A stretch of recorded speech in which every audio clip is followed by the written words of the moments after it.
Good day, ladies and gentlemen. I am the Ephemeral One, and welcome back to Back on My Bullshit, where I'm going back on my bullshit about the story of Elden Ring. Last time, we explored mostly the west and south side of Lake of Liurnia, or Liurnia of the Lake, and exploring as well as the Royal Carrion Manor. Not completely, but enough to get through and get to the boss. So, by and large, we got through a good chunk of this area. Now, we'll be going along the east side. We started hitting up the Carrion Study Hall and the Einsel River well. And down here, and now we're heading up along this the eastern side of the map to start exploring everything back this way. Because trust me, folks, there's a lot to see still.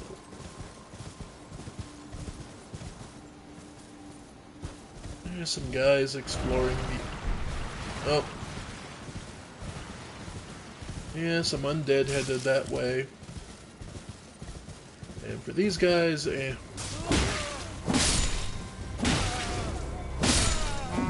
yeah, they're not much.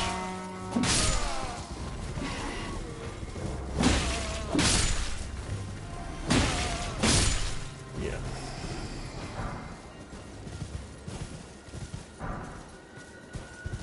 Yeah, and they're following me and they don't really matter. Alright. And we learned that the Knights of the Cuckoo attacked the Carrion Manor and failed utterly to get through their defenses, whether it was the magical trap or, well, all the fake ghost soldiers they were using. Yeah, the Knights just didn't really have a chance or the organization to be able to really punch through. Because at the end of the day, just arming soldiers well is not enough. The old palace ruins. And say hello to the ancestor worshippers.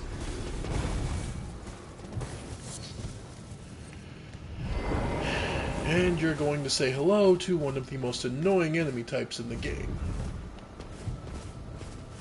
Not these guys. These guys suck, but they're not the worst. Yeah, they do pretty good damage. And they consistently attack.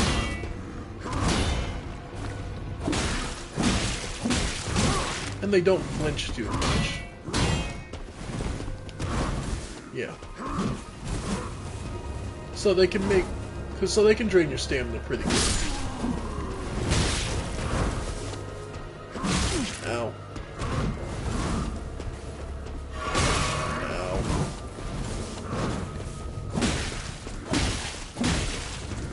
However,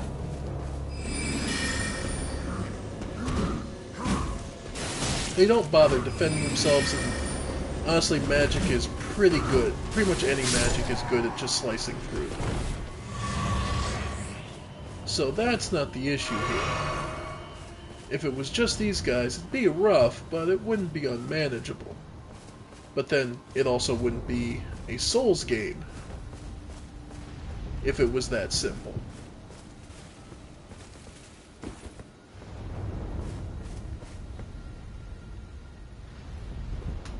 What makes the old palace ruins some real annoying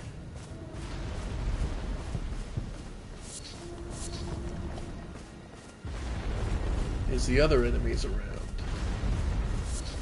We'll see them in a bit. You can also hear something rumbling.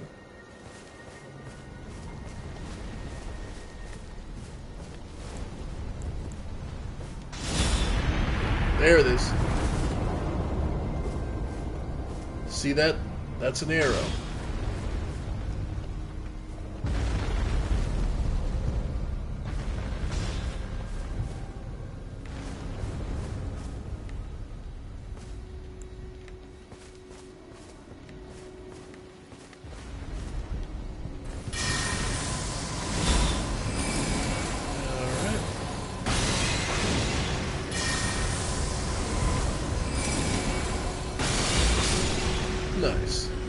So it's about a 200 point of damage difference between the fully charged.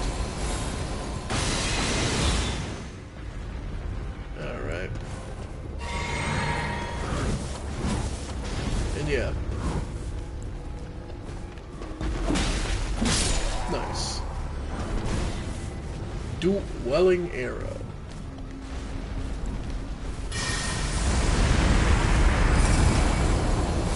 Alright.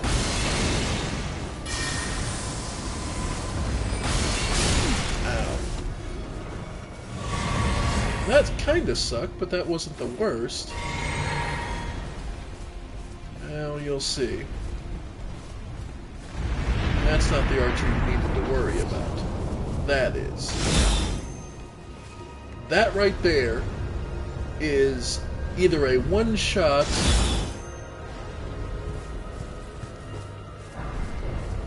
for leggings, for raver. Wow. Alright.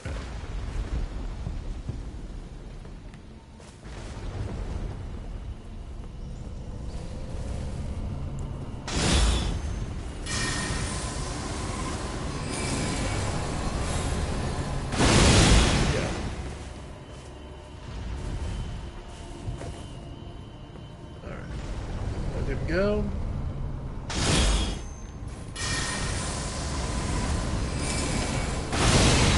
Yeah.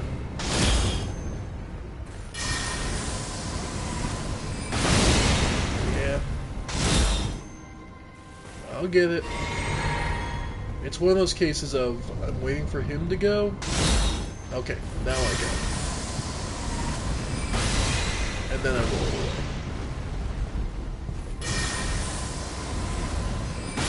Okay. Yeah.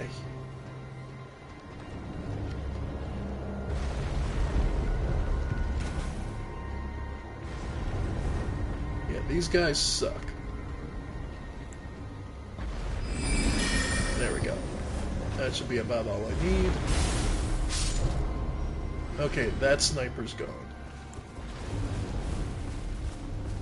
The other one should be over here. But yeah, this whole area is a snipe shoot. These guys are snipers and they're all over the damn place. So make no mistake. Yep.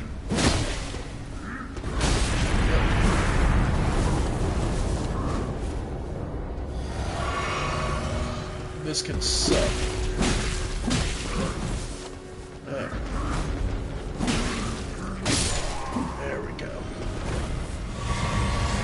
Luckily, you only need to take out one or two of them at a time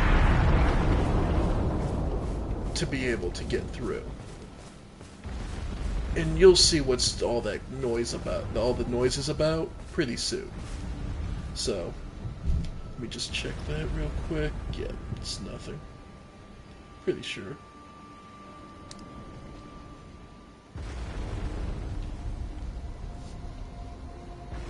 Yeah.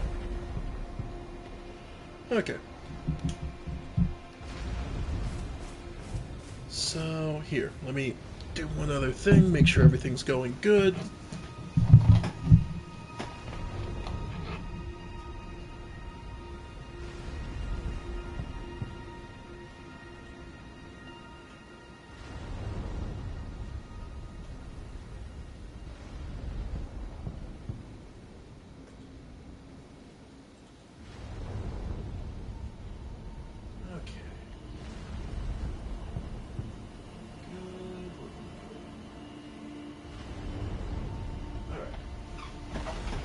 Okay.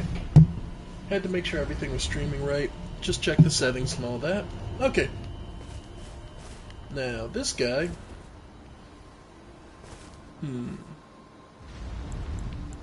Well, we have Loretta's Great Bow. We might as well get the max damage we can. Alright.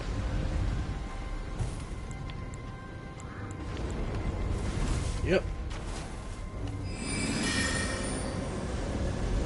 There we go. Nice. And that's another free chug.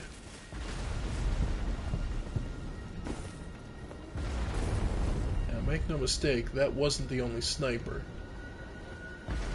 But it looks like we at least made it to the halfway point. So that's something.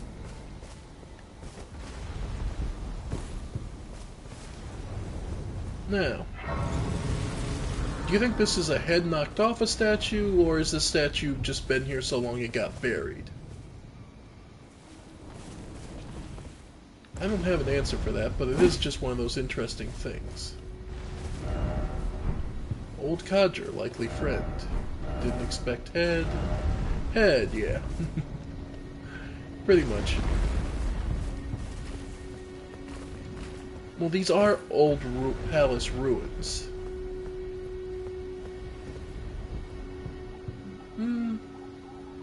I'd say they're more collapsed off. Though the other place we see these ruins is underground.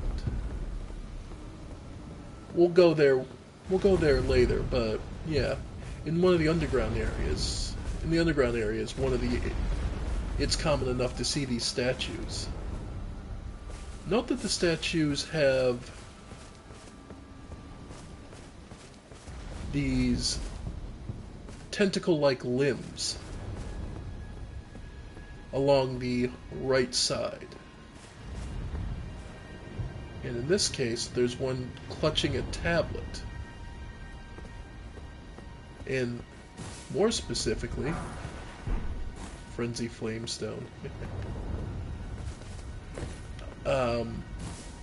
They're clutching a tablet, and where else those tablets are, and you'll see that they're actually very similar and close to the tablets that are in Marika, the Queen's bedchamber, which probably are the collected understanding and knowledge of the stars from how do I want to call them? The astrologers had. The first star, the astrologers did.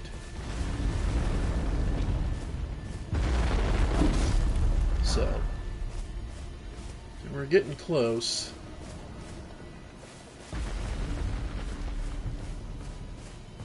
You know what? I'm sorry to keep interrupting myself, but it's hard to see. I gotta close the blinds. Give me a sec.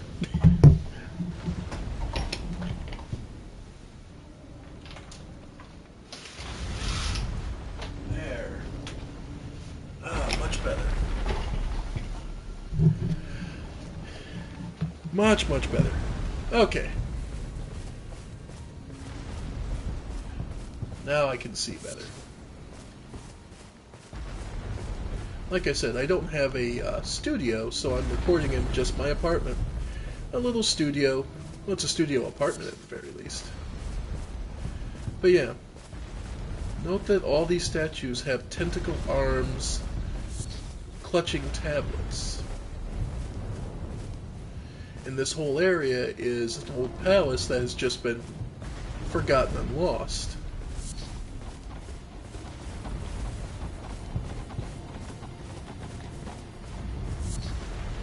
Michaela's Lily.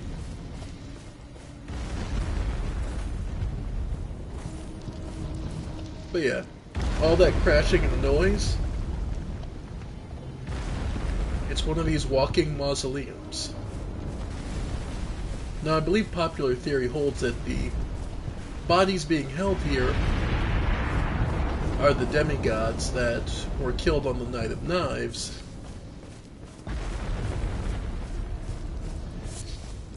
Though, it begs the question then, why?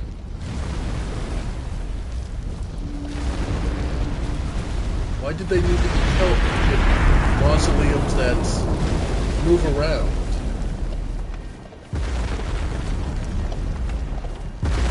My personal theory is this is a superstition by those who survived, that it was touching the ground that led to those who went in death. That led to Godwin becoming the Prince of Death.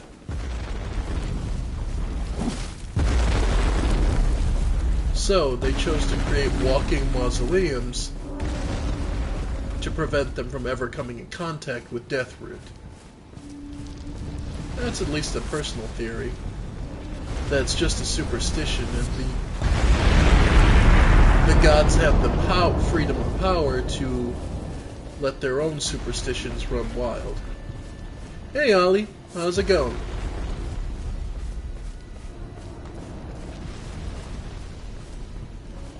No, that's my theory anyway.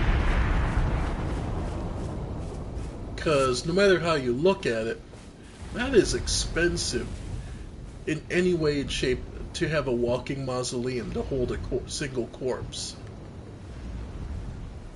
If you're familiar with the concept of ossuaries, which were basically decorative ways to display massive numbers of bodies that came about during the Black Plague.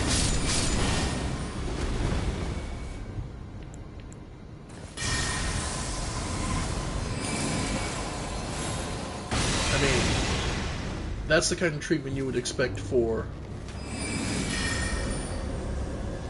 you know, the commoners.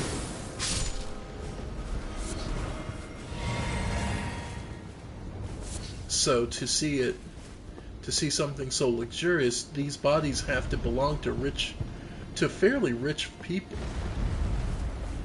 It would make sense then someone related to Mariko or the Golden Order would be fairly high up and warrant such an extravagant grave. Either that or there's a particular reason they had to be buried this way.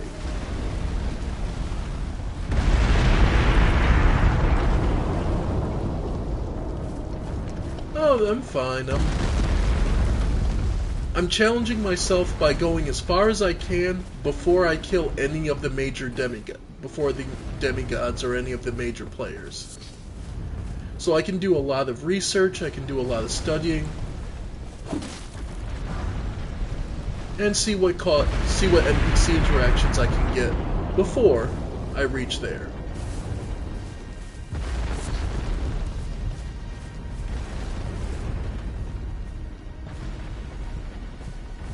And again, it's just interesting that these statues on their right side are all like this tentacle growth.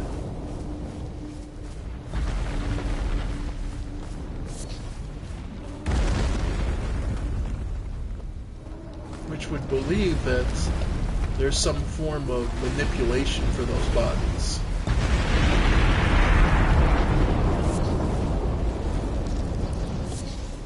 Perhaps that's one of the earliest forms of the grafting technique, or who knows. And again, here, they're clutching these stone tablets, which we will see later in Queen Marika's bedroom. So they very likely held the knowledge of the astrologers, or at least some kind of scholar or spellcrafter.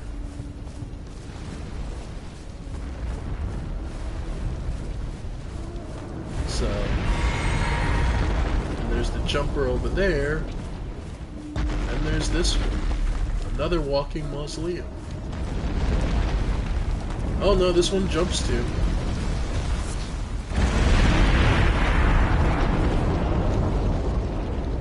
Yeah. I could be riding Torrent. There's no particular reason I wasn't, more beyond just ruminating on what we're seeing, I guess is the best way to put it. Like I said, the interesting thing is to study this game. For me. Because there's so many interesting little details and intricacies.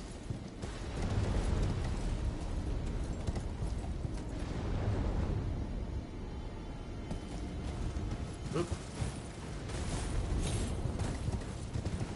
And that's just another way up and through.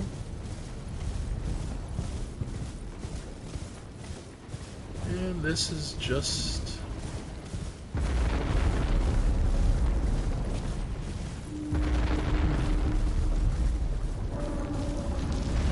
some more of those ancestors.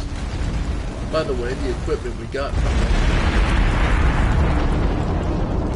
Fur raiment.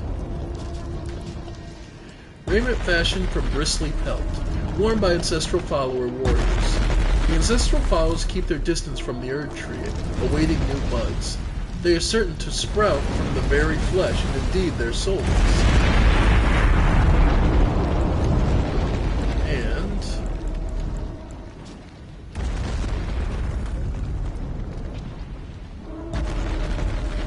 headband decorated by a pair of great horns. So the horns aren't their own, but where they bud. But it's worth noting, if you check our inventory, yeah, here we go. I believe there's a budding horn item. Yeah. Rarely seen specimen of a young, budding horn. Material used for crafting horns, found by hunting herbivores. This horn began to sprout on a beast that typically bears no horn. Perhaps it's a vestige of the primordial crucible.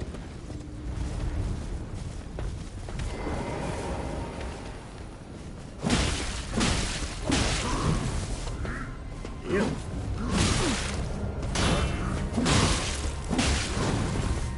Nice.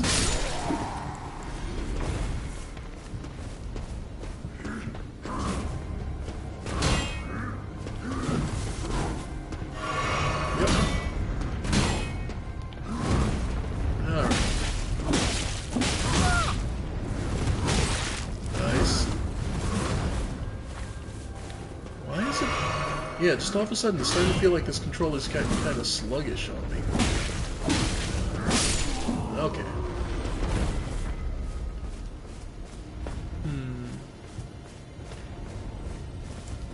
Okay.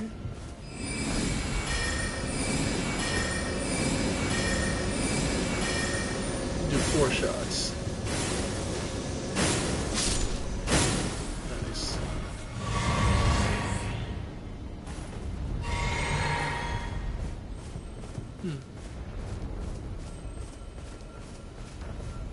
Well, I can hear something. Ah, the minor Erd Tree. And that's blue bug, so I believe it just refills your magic. Yep. Refills your magic chunk, so. Minor Erd Tree. So we have targeted this on the map. See, we do get a Marika statue to respawn. And here. Summoning pool is now functional.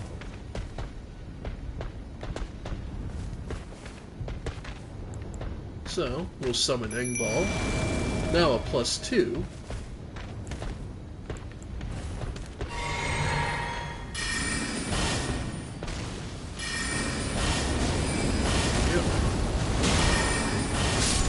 Yep. There we go. Here they come. Yep. Nope. Okay. Ow. Nice.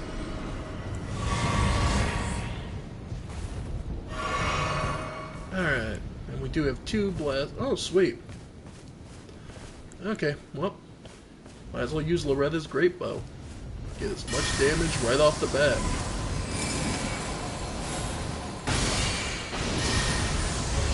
Okay. And magic limp blade from here. Up and 3rd.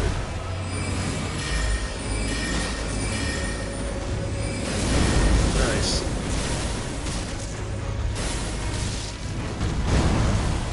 Nice chug. Got that. Alright.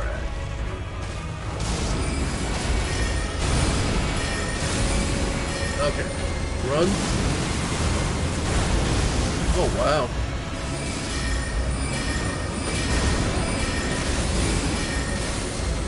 Okay. Yep. Yep. And... okay. Nice. And might be a...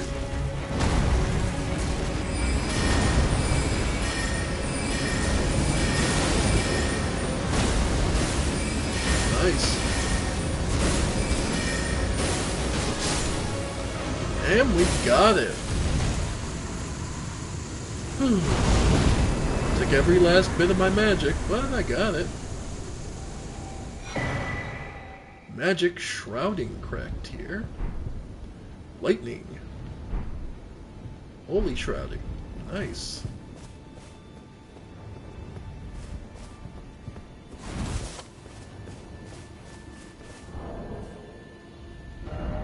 Yeah, no, man, it really feels like my controller's struggling.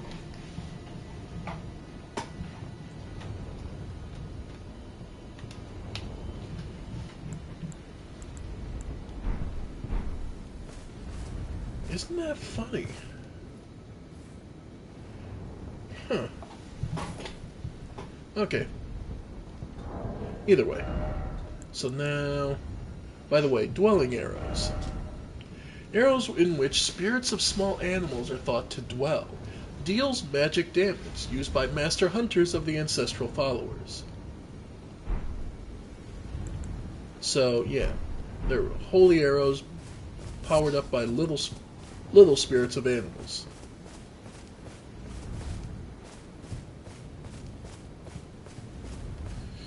Anyway. Oh, and the other thing we wanted to check was... temporarily boost magic. What was it?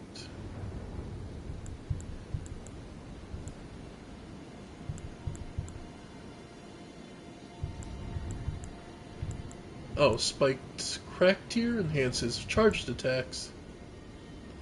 And opaline bubble tier, I forgot about this, negates...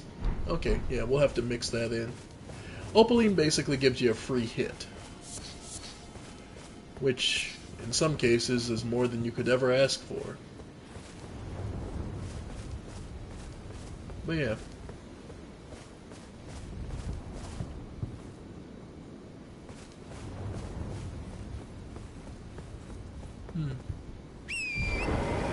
Anyway, so another minor Erd tree down. And again, we see these avatars. They're called the avatars of the Erd tree because they're born specifically from it to defend the trees.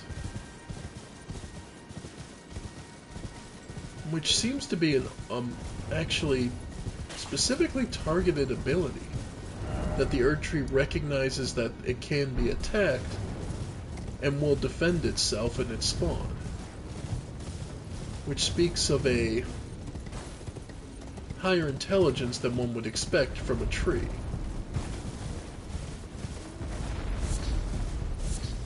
Anyway, so we got this so far.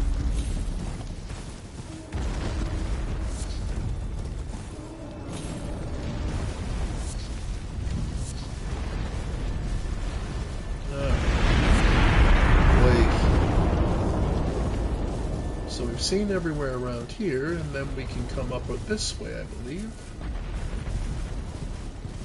Oh, I thought there was a way up over here. Did I miss it?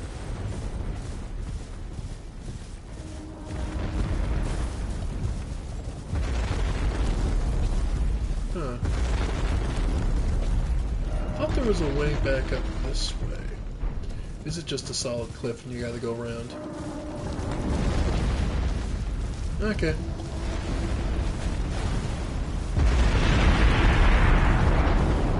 Yeah, but since I haven't killed any of the basically what the mausoleums allow you to do is replicate a soul. And since I haven't killed any of the major bosses, they're utterly useless to me at this time. Which is kind of fine on some levels, because what it means is we're able to just focus on research and development, building our character up and out.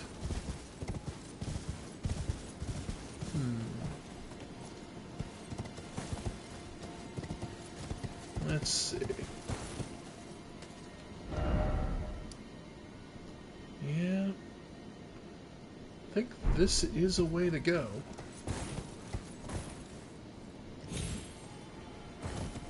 Ooh. Take care of Torrent, folks. Always take care of Torrent. They're your most staunch ally in this entire journey. Big bear. Not that I can't take... No, I'm out of MP shots. Yeah, I don't want to risk it. I think we'll just head along the other way. Past all these spirit jellyfish. Just kind of floating about.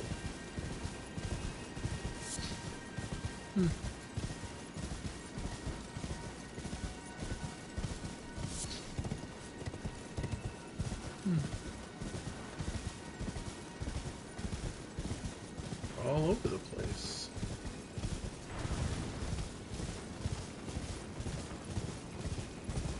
Oh. That's why. Okay. Spirit jellyfish seem to gather in places with lots of dead. Boy. And that's a headless guardian with a lightning sword. Yep. Fun fact about these guardians, too. Yeah, they love to teleport. And yeah. Alright. Ow. Yeah, when you see a lightning sword, be prepared. It hurts like hell. Yep. Alright, wait for him to go for the 2-swing. Yeah.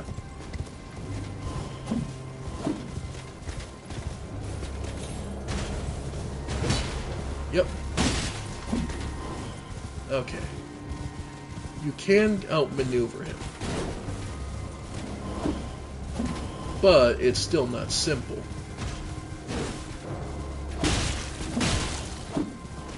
Yeah. He has slightly better agility, I'd say, versus you, where you have greater speed. So if you can time your spacing right, you can counter his. Yeah. Knew that was going to catch me otherwise. Nope. Not risking it. Because the jellyfish are here to punish you if you get a little crazy. Oof. Note, when you use an Estus, not an Estus, but a flask, flask with Crimson Tears, you heal Torrent too, so. Oh. Okay. Got him. Oy.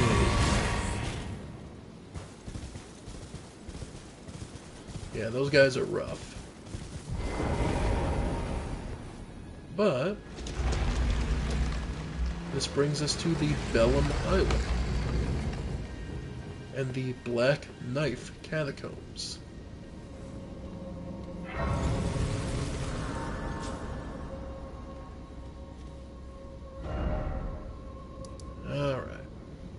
Note, because we're deep in the catacomb currently, you can't teleport away. Now, I'm just still trying to remember. Because I believe there is a way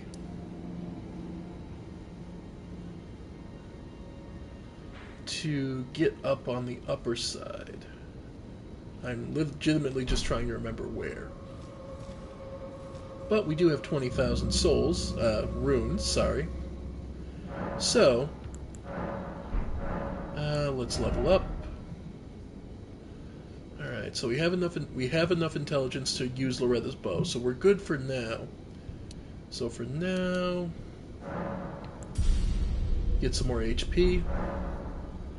Look, you can call it scrub all you want. You can brag. End of the day, you need HP to survive.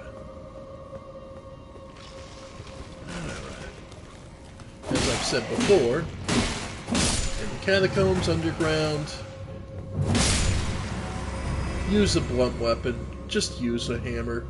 You're saving yourself a lot of headache by doing so. Okay. So this is where we would need to go. And if I remember correctly... No, all these branches are supposed to be branches of the Erd tree, the roots of it, reaching out to reclaim the bodies of the deceased.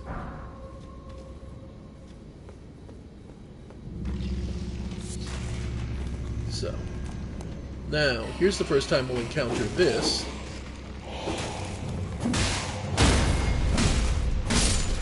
A body that doesn't stop. Yeah, that comes back after you kill it, no matter what. And yeah, they'll just keep coming back up. They're not particularly threatening, but they do just keep coming back. Yep. But that's because that person was resurrecting him. So what you need to know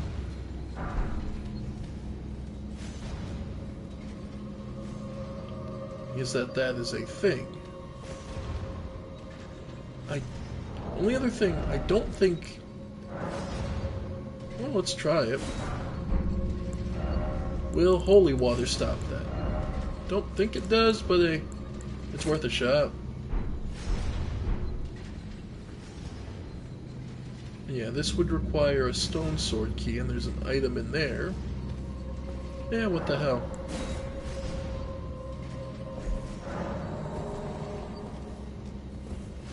Should be a skeleton getting up.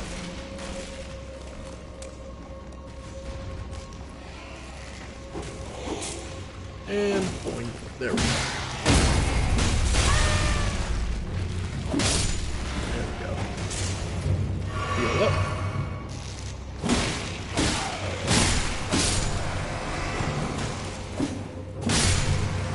And let's see. Ross's axe. I assume this is Ross's then. Why would we want your axe? Usher of Death, Ross's, who shows the path to the catacombs throughout the lands between, is depicted on this ritual axe. The dead easily lose their way and have always been in sore need of guiding hand. Raise the axe to summon those lost in death. 3 skeletons will appear at a distance and attack in tandem before vanishing. An interesting weapon. What does it require? Does it say faith? No, we have the intelligence, we just don't have the... theoretically, yeah, as I say, if we wield it with both hands. So if we wield it with both hands, yeah. What's it at? That's 210? 216.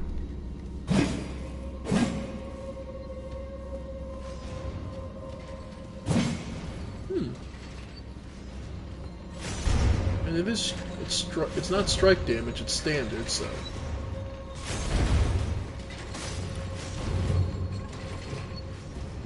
Let's see, what does this... Okay. So it's got a 3-hit combo, basically, from different angles. So it's great for, like, shielded enemies. Makes sense. Still. I'd say our staff is better for the moment. Alright.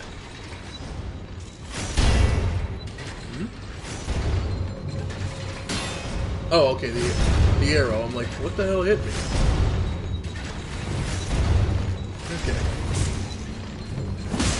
Yep. Okay, killing these guys is pointless because there's no caster visible. I assume he's back here. Oh. Because if he was, this guy wouldn't be... Okay. I'm not gonna play stupid because I know this trick already. You have to ride the blade up. The guy is actually up there, where that skeleton is. So, yeah. Yep. Missed it. Yeah. Okay. Damn it, missed. Oh, got me. Okay. But yeah, you're supposed to ride the blades up, and the guy is hiding back behind that skeleton. Alright. But yeah, this is your first catacomb introduction to basically necromancers.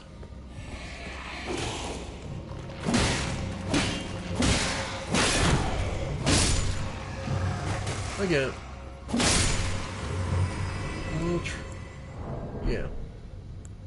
we'll try the holy water pot, see if that negates it. I don't think it does, but it's worth a shot.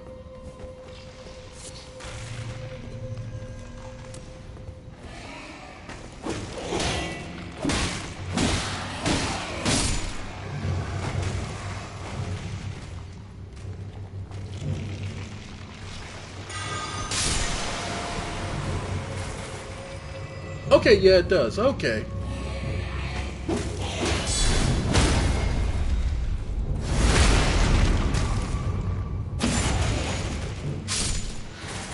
Okay. And yeah, he'll just keep getting back up till... Ow.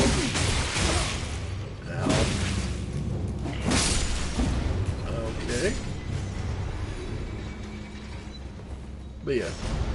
So good to know holy water pots do sidestep the entire process. Okay. So... Oh. Well, they must have gotten close. Huh?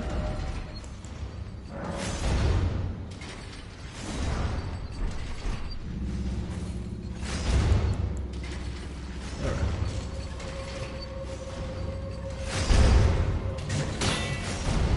Okay.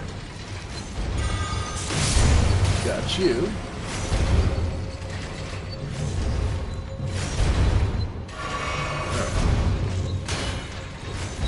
Okay.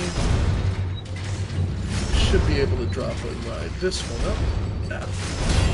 Just off. Come on. And there we go.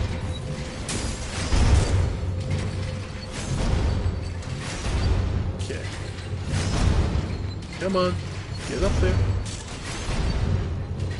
There we go. Yeah. There we go. Oh, one final firebomb out of spite. Screw you. But yeah. Alright. So yeah. I gotta really use up those other pots so I can make more holy water.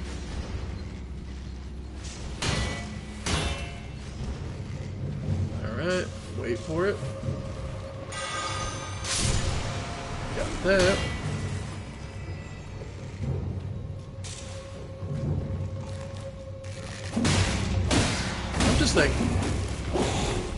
I'm just truly thankful. Ow. I swear I hit... whatever. Okay. So can I just empty him? So inventory. Discard.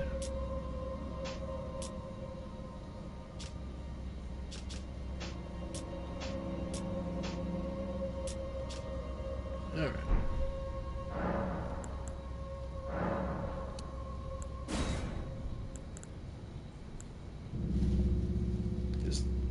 Is that what's causing the weirdness? Is like... Okay. Because, like, the controls have been kind of weird all day. Okay. Like there. Like you saw it kind of sticking where it went double. Yeah.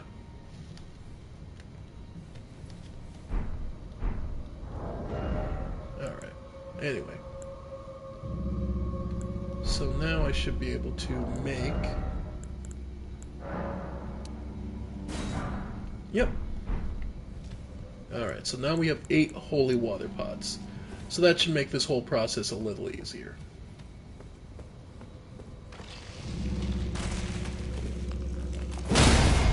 Nice.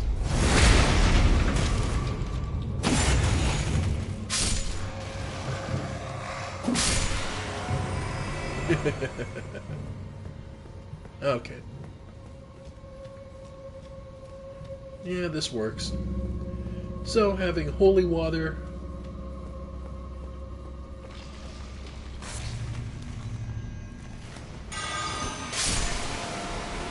Yeah.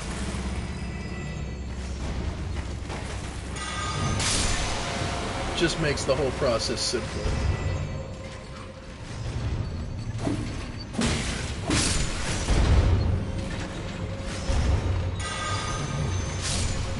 Oh, yeah.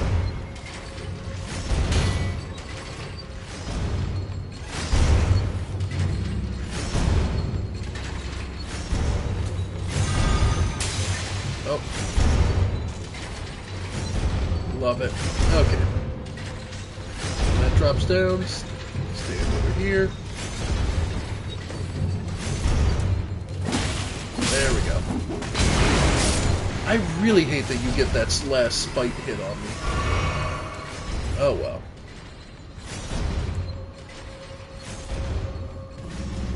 Alright. So yeah. It uses a little bit of FP, but screw it, it's gonna make life so much simpler.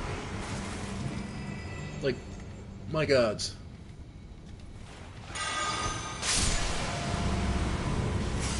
You without any backup is not much of an issue. More brave violets for upgrading.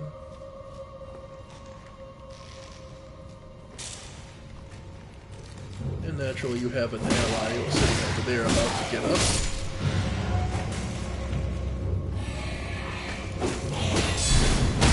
Nice.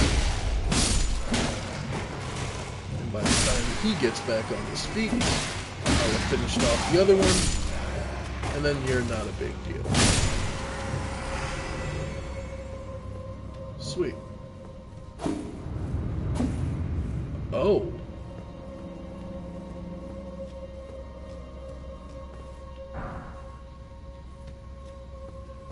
I just swung just because. I forgot. This is a hidden boss. D, Hunter of the Dead. That's right, folks. I forgot. This is the boss fight that you get D's help with. Because this is a critical kind of enemy. D, Hunter of the Dead. Alright.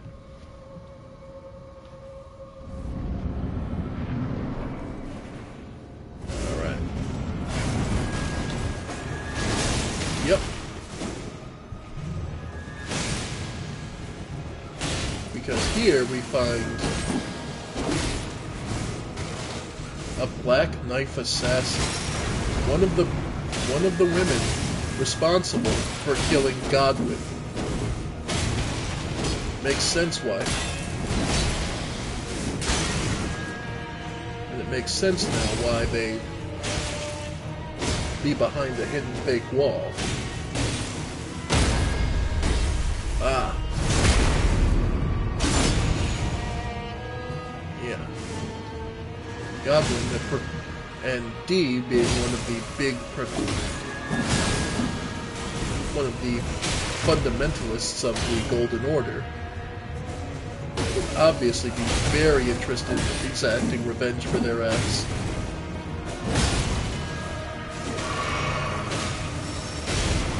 Alright. Now let's start making this really hurt.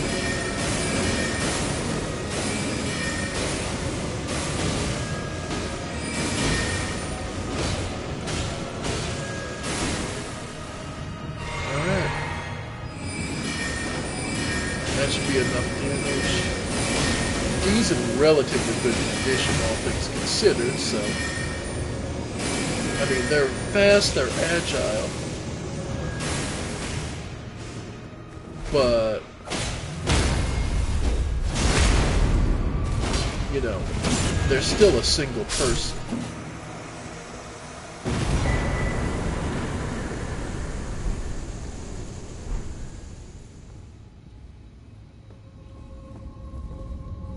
And note, we can automatically return to the entrance. This was a boss of this area. So the two items we got. One was an accessory, talisman.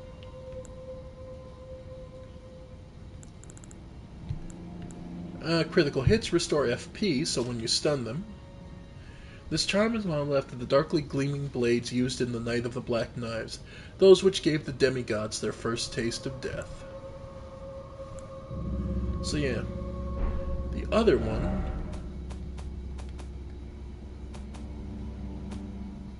yeah, no, there's something up, because it's doing like double taps. The other thing we got...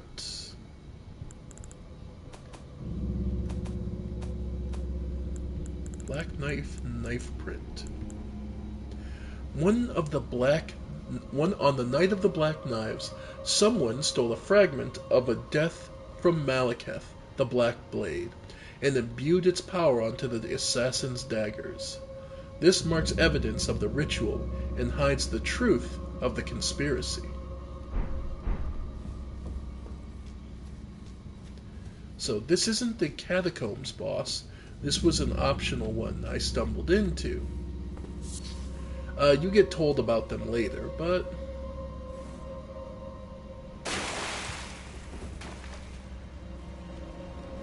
yeah.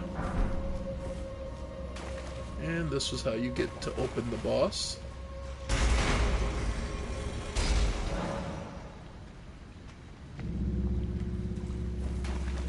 And...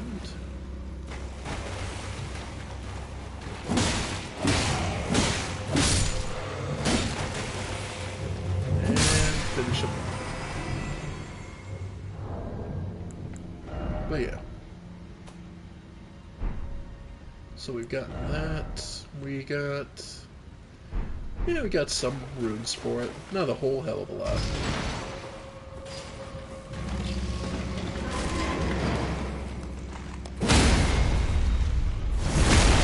So yeah, like a critical hit like this would restore FP if I was wearing it.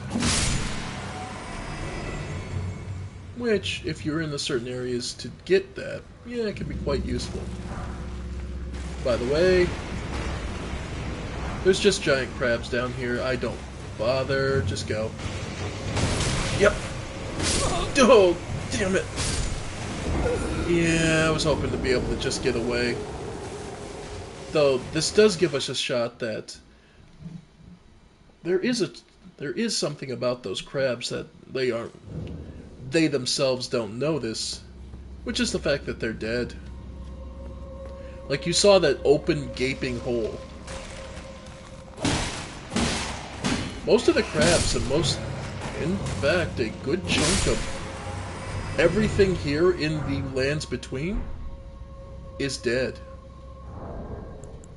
Just point blank. There's no exception, or most stuff here is dead and still moving. Much like the rest of the Dark Souls series. There's an argument to be made that just about everything and everyone you meet is dead, whether they realize it or not. Scripture shield, that's right. There we go. small wooden round shield. It's light and easy to handle, but cannot offer damage negation of a metal shield. An ancient cipher engraved into lines on the circumference. Though it isn't much, it boosts holy damage negation. So yeah, it's got slightly better holy damage resistance than most others. It's not much, but it's something.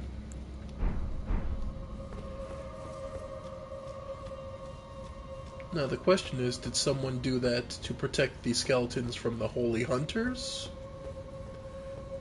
It's maybe nothing more than a basic, nothing more than a basic offering of, well, it's not going to help much, but it's going to help something. Alright, so I forget what the boss of this area actually is. Oh god, it's one of the shades. Okay. The shades are your introduction to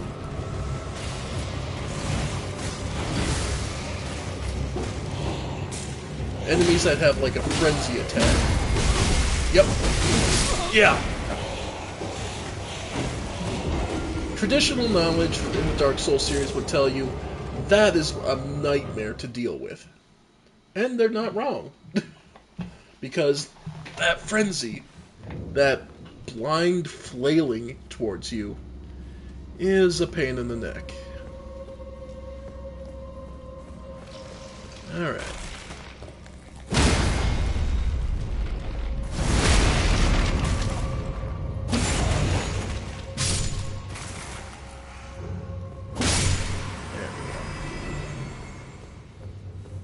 Okay.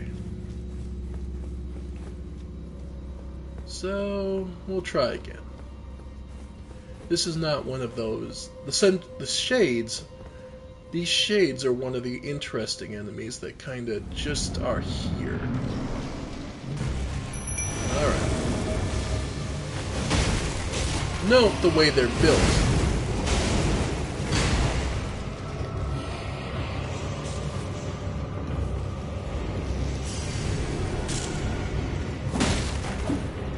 Yep. Their build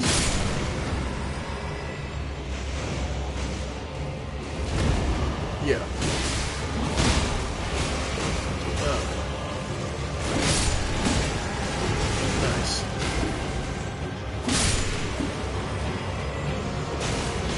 Alright. Just getting the skeleton done. Or okay. Okay. Now? Okay, nope, you have a long time after that. Okay.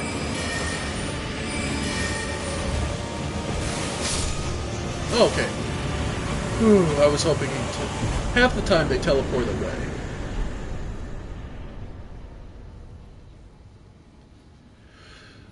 Whew. Okay. So, unsurprisingly, in this catacomb, we got the spirit's ashes of a twin sage sorcerer. Man, that double is getting ridiculous. Spirit of Araya Lucara sorcerer wearing a stone crown. Those who study the twin sage conspectus are the Academy's elite, capable of mastering glintstone, comet shard, and the crystal burst sorceries. So unlike specializing in one, this one guy actually had two different abilities. And another death root. So, but yeah. Death root which came about and spreads because of the Erd Tree. Like, even the description of death root itself mentions this.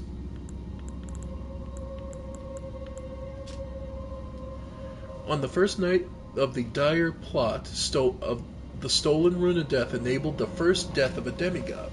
Later, the Rune of Death spread across the lands between through the underground roots of the Great Tree, sprouting in the form of death root. Now, there's been a lot of talk of it being Michaela. That is in for the Shadow of the Erd Tree DLC.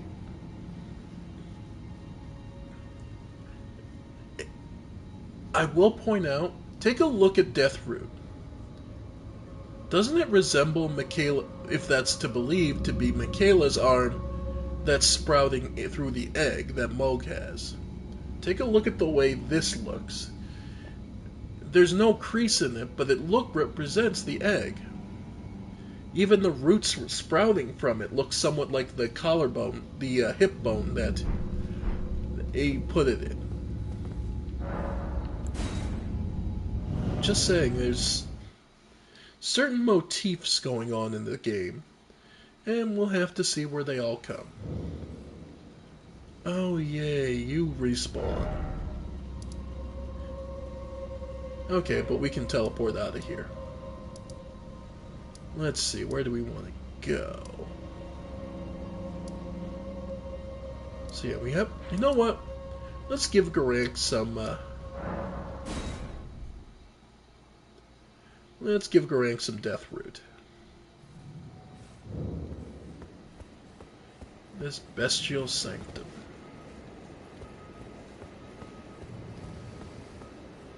Alright.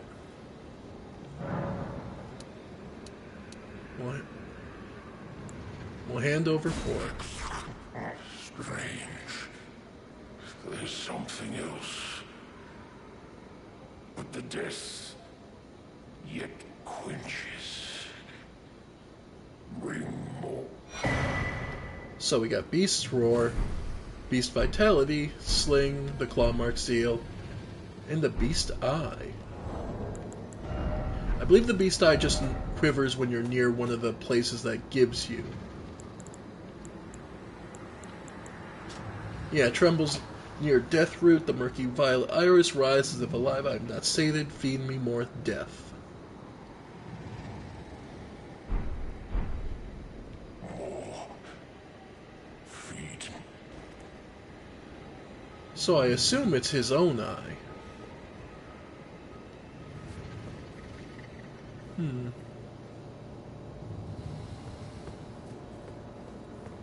The interesting thing about the Bestial Sanctum is... was it built here before? One has to wonder. Anyway. So that was the Mausoleum. Compound... No, that was... the Black Knife Catacombs. So we've been there. What way is supposed to bring me up? Because there's supposed to be a road here, it looks like from the map.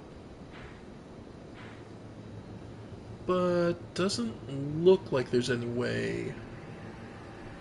I'll take another look from over here where the mausoleum is, but if I don't see a way up, then the next way we'll have to go is from down here.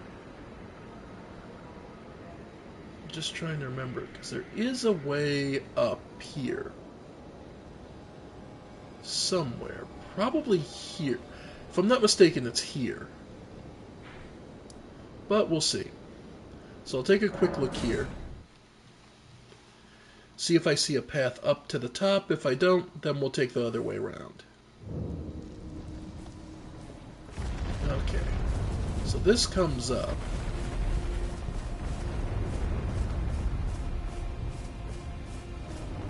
That's solid wall. And does there look to be any easier way? Nope, that cliffside is all... Nope, that's solid cliffside. Okay. So then, I'd say we mostly completed the eastern side that we can reach from this way. So what we'll need to do then is start here at the east. Of course, everyone's going to say the same thing. East Bridge, what's it called? What's the site called? Give me a sec. Yeah, East Bridge Trestle.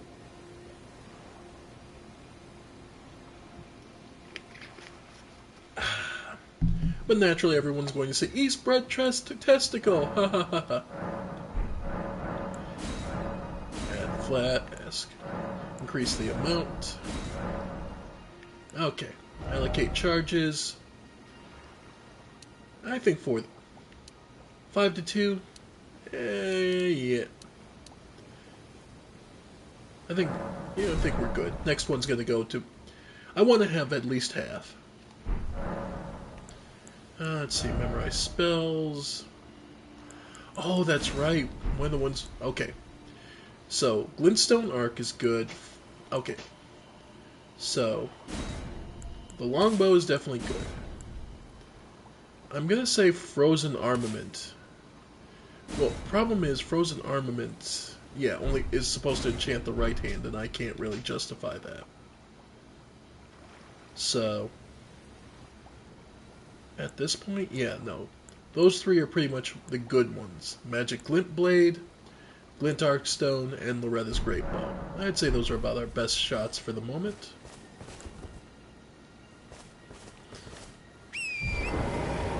Okay, so now we'll head north and up along here. There's plenty of... Basically, we're looking to get to that side of the gate. And to the north, there is this lower passage.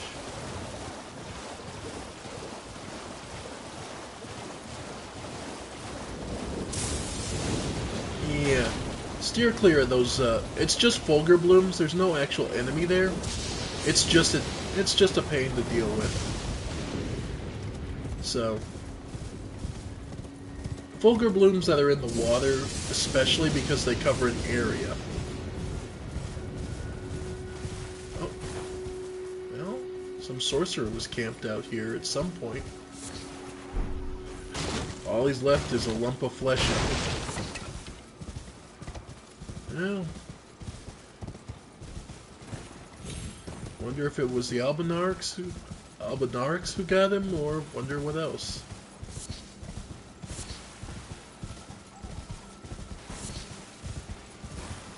Alright.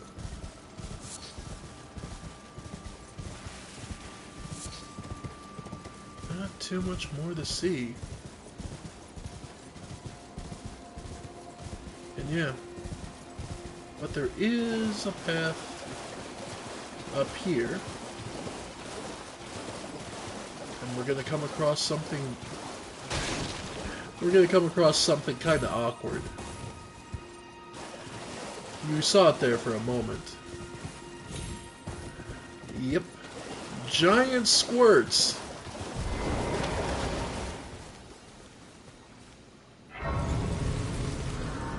Alright. Thus begins our journey north. Won't be anywhere near as long as Journey to the West. But yeah. Huh? Okay. Giant squirts aren't actually that much more threatening than regular ones. They just have a lot more HP. And cover a wider area when they spit. So it becomes kind of a...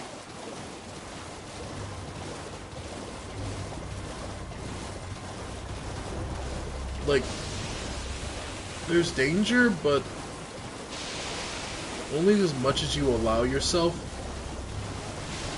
Oh, fun fact, squirts are actually vulnerable to poison. So yes, even though they spit poison themselves, you can just poison them back.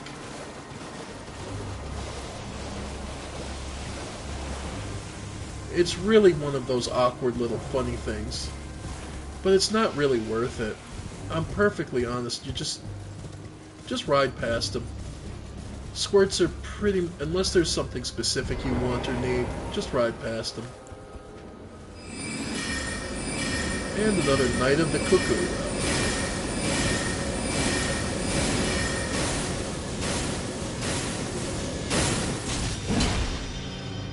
Yep. And he enchants his weapon, which always makes it far more dangerous. That down slash is easily punished. Nice. Oh! Rolled way too early on that. That's on me. Oh, and hello to everybody who's just joining us. Yeah. We're just basically... It's a lore-based playthrough, so the challenge is to do as much as I can before taking out any of the main characters. So that I get the lesser cast to take some center stage time. But yeah. Giant squirts, they're only as dangerous as you allow them to be. They're big, but they're not horrifying. So my suggestion was, and always will be, just ride past them.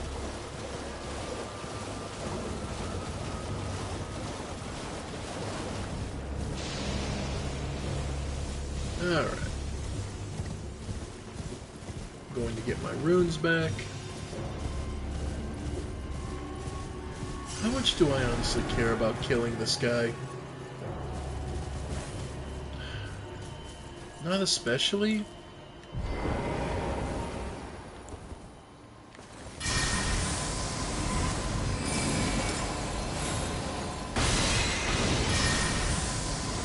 Yep.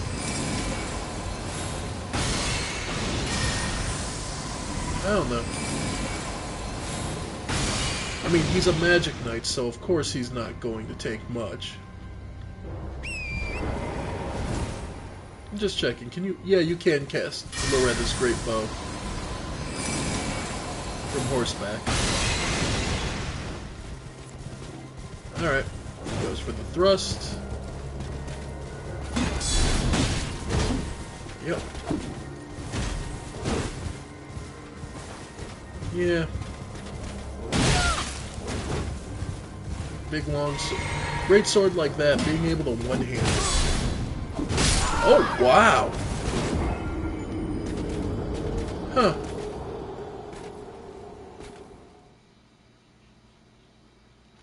Okay, I really should try and take him more seriously, but it's really hard to. These guys are...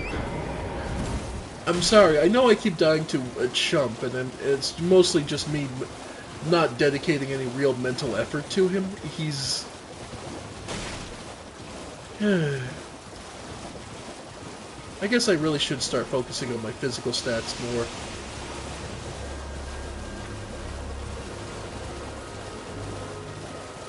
But yeah. They're not especially dangerous or noteworthy. Though it is interesting that squirts can get this big.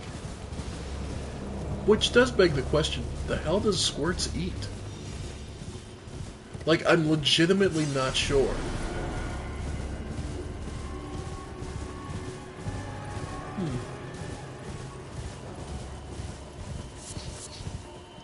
Alright. And... miners here on the surface. Rebels?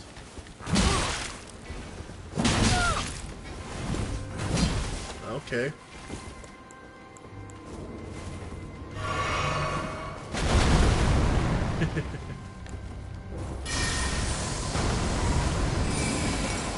Yeah, let's see a suck on this. Yeah, Loretta's Great Bow is Great Bow is actually fairly good.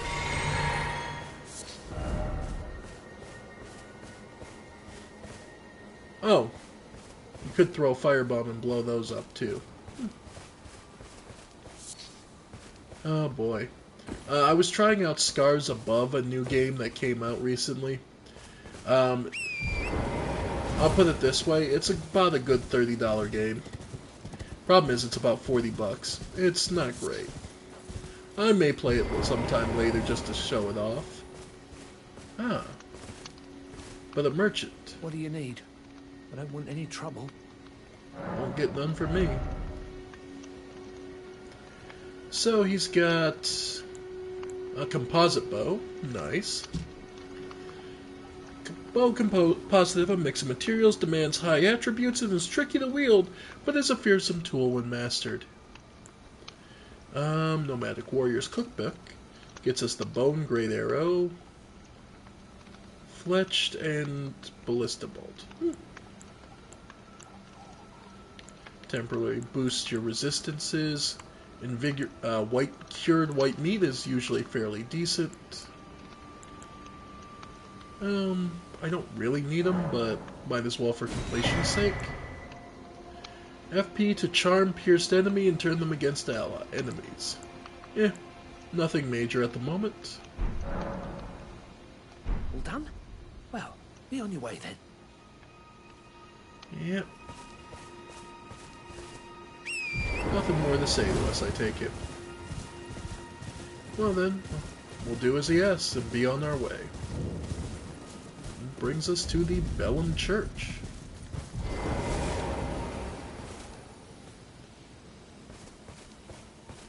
And this one is a church dedicated to Radigan, not Marika. I suppose that makes some sense. After all, Radigan was the one who was married to Renala.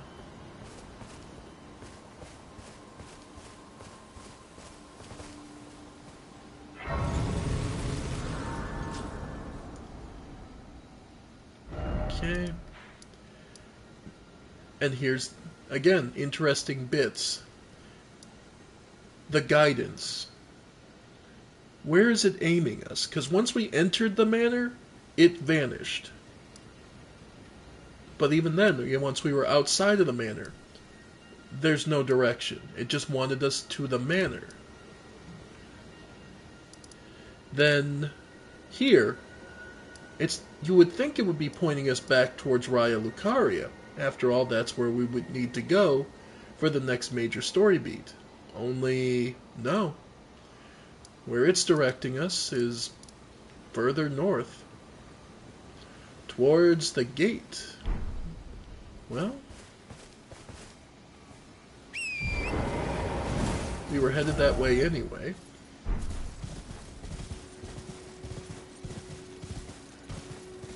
Because I do want to show off what's there.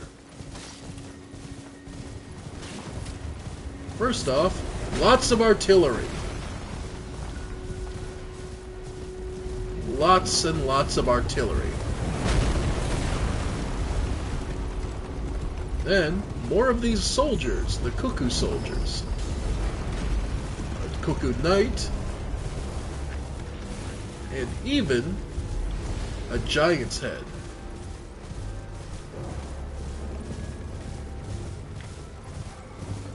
But past that, a nice open field of sheep.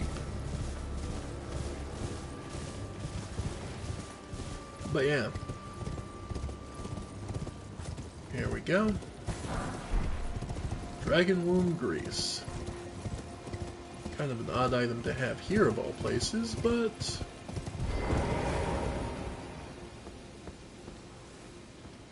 alright.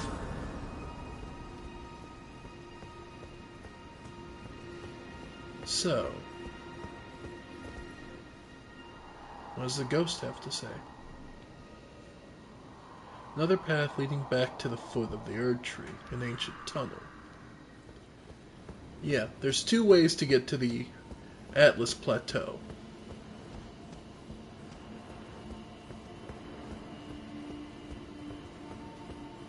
There's this, the Grand Lift of Dectus.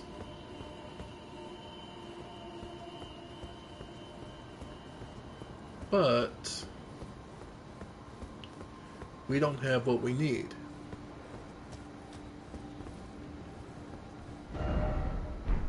Yeah, no items. This is just a lift to get you up to the upper level, to the next area. However, it's one of two ways to do so. There's there and an underground passage as well.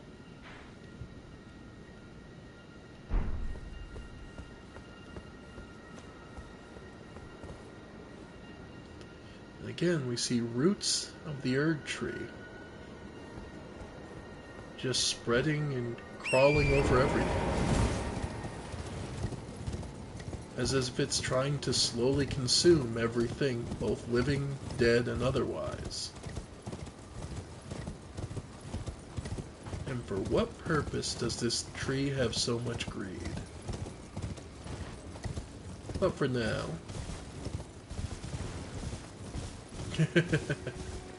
something's getting killed.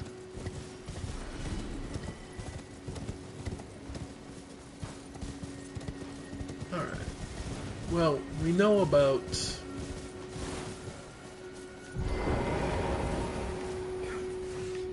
yeah.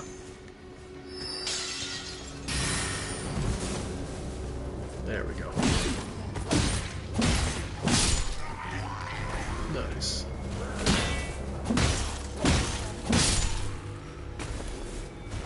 Basically, what we want to do here is take out everyone who's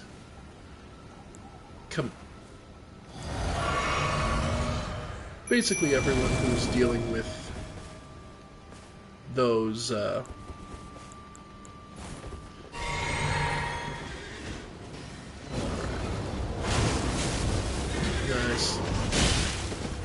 There we go. Nope. Those catapults is what I'm trying to say.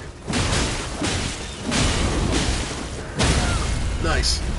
Okay, got the horse down.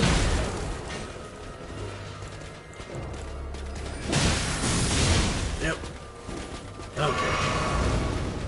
And the knight without the horse ain't as bad. Whew. Alright.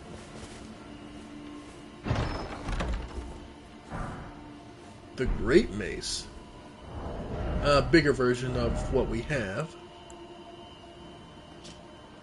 Huge bludgeon with sharp protrusions, an enlarged version of its smaller cousin. Maintains all the advantages of the smaller bludgeons, boasting few deficiencies while being very capable at breaking enemy guards and stances. A shrewd choice for simple slugging matches. So yeah, if you want to make it as simple as possible and just rely on pure strength, that's your tool. Just break everything. But in the meantime, yeah, these guys need to go. There we go. And note that does give us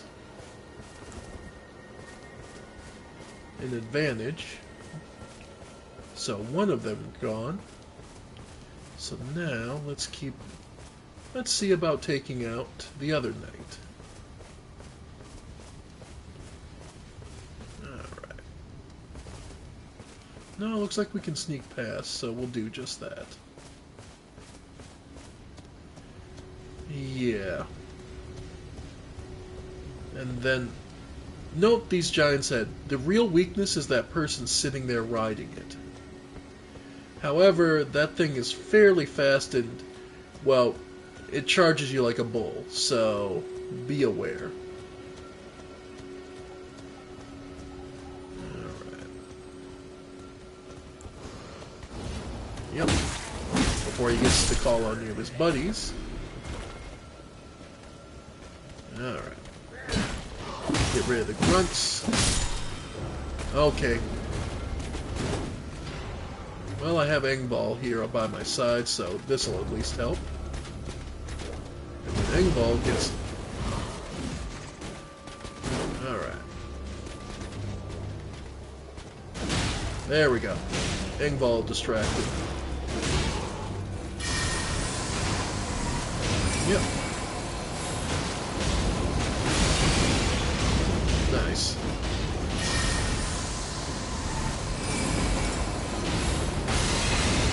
Nice. Ooh, that is so vicious. Ow. Alright, get away from that. Okay, come on. Go on. What you gonna do? Okay, I tried for that first round. And there we go. Ooh, Cuckoo Knight Helm. Heavy and kind of funny looking, but can't complain. Alright. Now. And that would be LV. Okay, that's just a gold health one, so no, I'm good. Alright. Now, as far as sniping these enemies... Alright.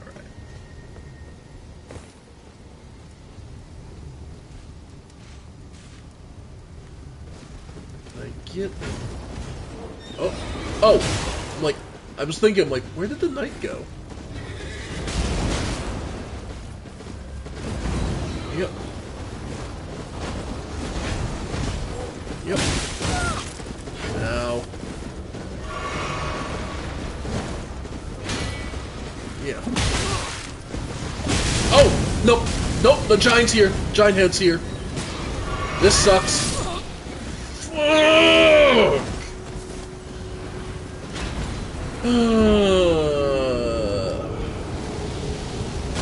That is so annoying.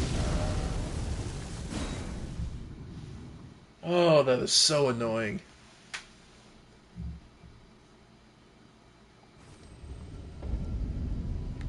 Okay.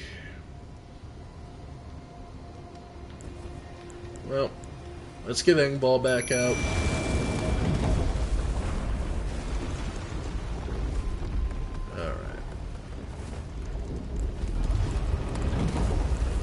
No, Engball, don't go getting yourself killed. Over here.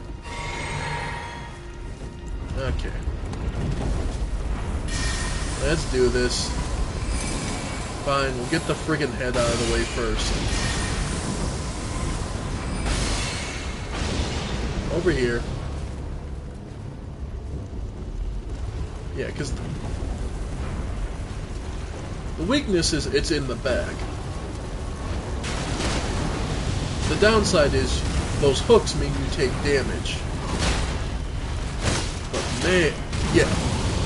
The real problem is, yeah, once he's locked onto a target, he refuses to turn his back to it. There we go. Yeah. Like I said, the giant head is just annoying.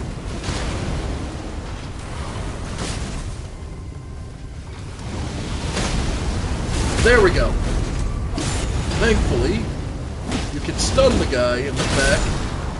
And there we go. Okay. There we go. Yep, drops fire blossoms. Alright.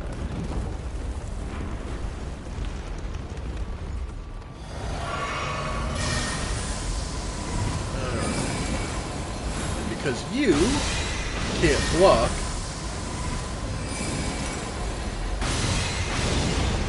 There we go. Yep. And without your horse, you're nowhere near the same problem you are. Yeah. Especially with you being the spear type. Yep. Oh, I love it. Okay. Nice. Make sure we're good. Okay. Yeah, basically the only major issue is the giant's head. Everything else here is kinda easy pickings. Especially when you can use Loretta's great bow to do that. Oh, that feels so good. Oh! Sorry, Angbal, I should have trusted you to get that kill. Anyway. Once again. Once they're off the horse, it's not so bad. Oh, that is so nice. Oh. Ow. Yep. Okay. Come on.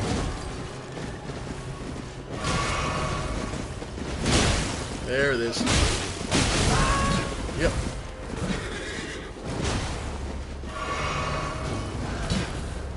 Okay. There. Nice.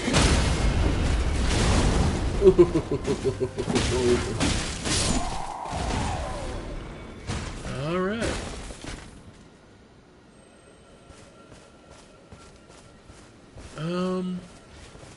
Trying to think, because do I have any of the healing stones?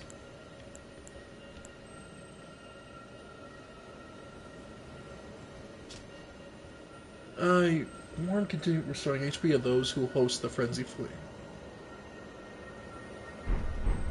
Yeah, I don't have the gentler cousin. Yep. So it only works if you're Chaos Flamed, so...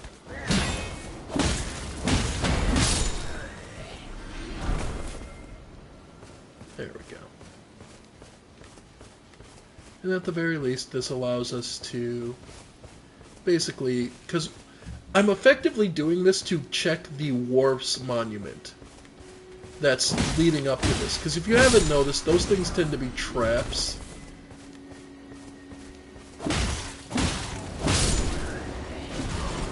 Alright.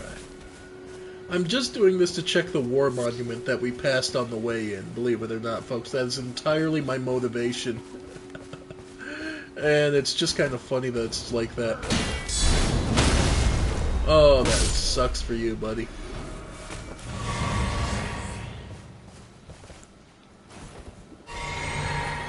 Alright. Yeah. Alright, so now we should be able to handle just about everything over here, because there's just the one knight.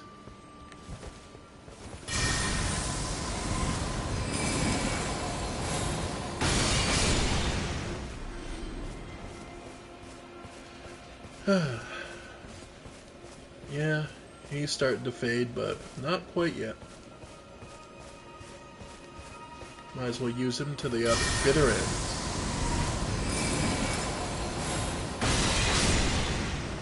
Love that. And there's the last knight.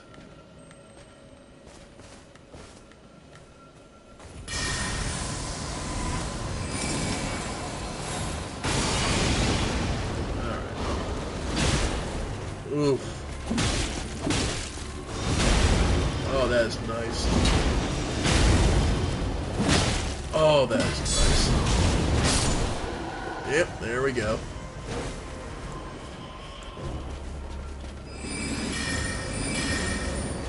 Alright. Yep. Nope, not getting that. Okay. Nope. Nope. Alright.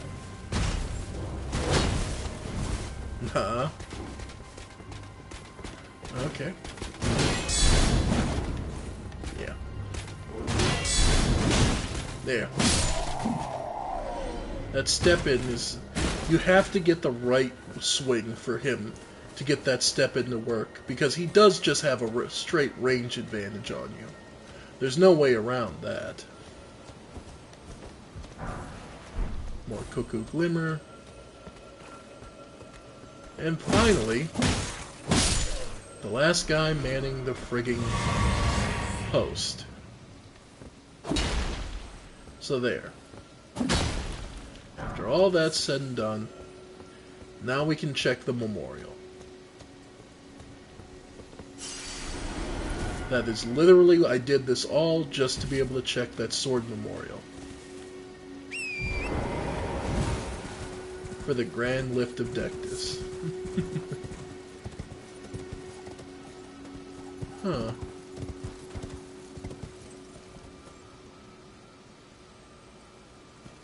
You know, I've never noticed these statues.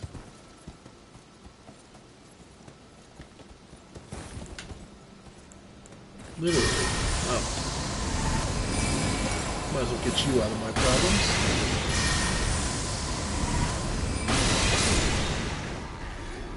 There we go. Oh.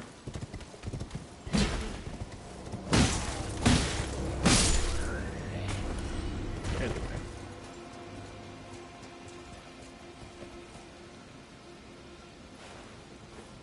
This statue. Depiction of the Erd Tree, or... Huh.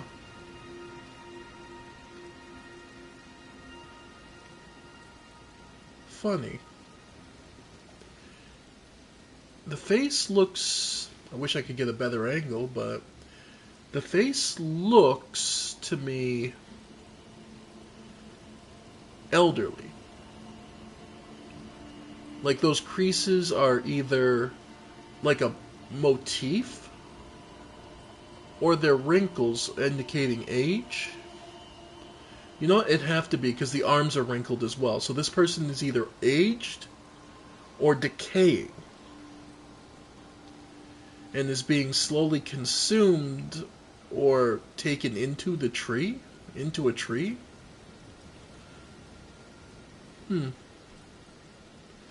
This is a central figure, and we are seeing that there's a motif to the Erd Tree at the base. So somebody choosing to become one with the tree?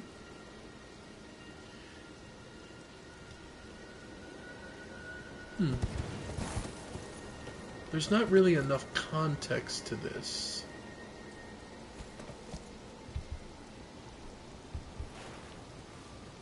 Like, for example, these ones holding pole arms. But the branches are growing over them. Again, still showing the idea that they are blessed, or at least, you know, recognized by the Erd Tree. Alright.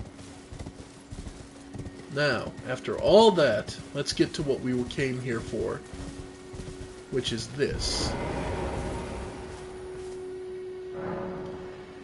The First Liurnian War. Radagon's glory burns as red as his hair. So Radagon descended down here, because this is the Atlas Plateau. So Radagon came down, and in a war against the Carians, which, I mean, they're what you hit first, he managed a victory and was marching south, would be marching south, because at that point, so Radagon's during the First War came south and won the first battles. He managed to push the Carians back. But then perhaps then the Academy and the Carians worked together, bringing their forces back north.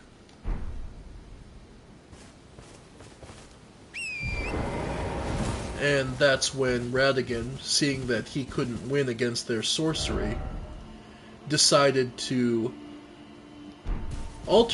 take the other solution to a problem. Well, if you can't win, hire it. Take it in. Let it become part of your domains.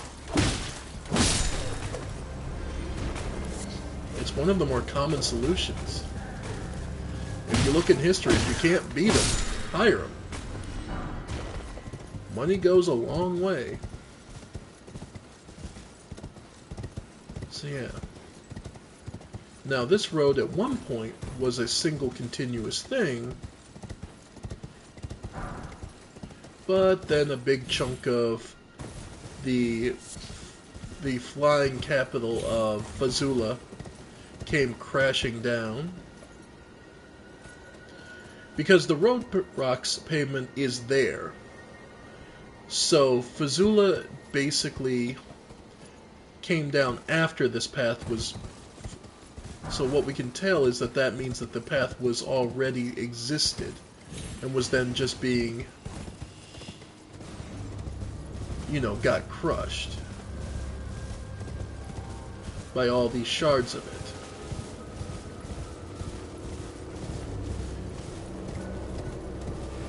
Alright. And here, we finally reach the gate. The sealed gate. Lost Grace discovered. There's also a finger reader crone.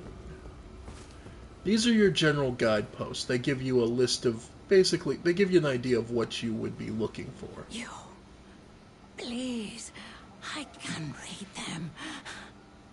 Your fingers, please, your fingers. Alright. Oh, what a pity it is to be without the right. All you can do is stand at a loss, without even the half-crescents that wish to be whole. Before the unmoving, unfeeling grand lift ahead.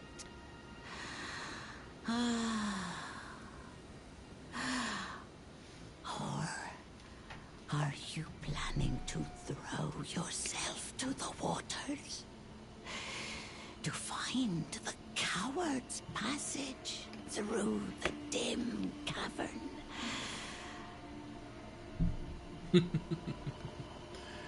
All she's telling us is there's two ways. You look for both halves of the circle so that you can use the grand lift, or you take the back door. Up to you. That's about all. That's about the sum of what she's saying.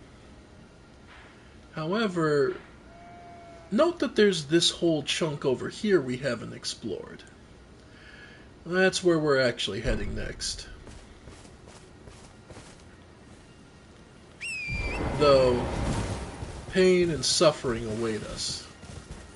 And a bit of madness, actually. We'll get to that one in a moment. But just to give you a sense of scale, we're just up here from the walking temple that's surrounded by all those enemies. All those headless guardians. I assume all of them at some point had a bell and it just kind of fell off. And then just got trampled into the ground by the mausoleum itself. At least that's my thoughts on it. I think all of them had a bell just to announce, this is here, be aware, don't walk into it.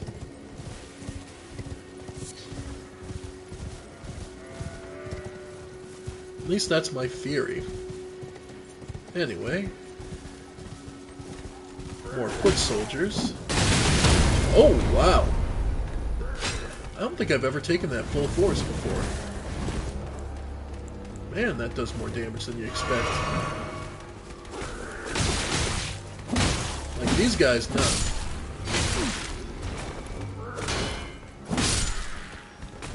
Alright.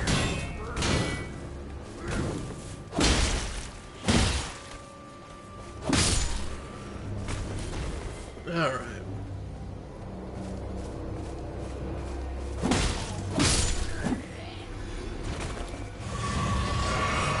There we go. Okay. Sorry if I'm being kind of... Sorry I'm not the kind of player who's perfect and, you know, gets through all the enemies flawlessly, but... I don't know. Never been that sort of player.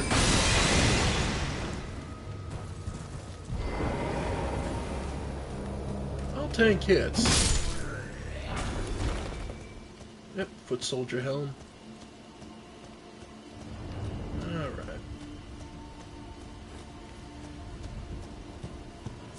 Exploration is always more my focus.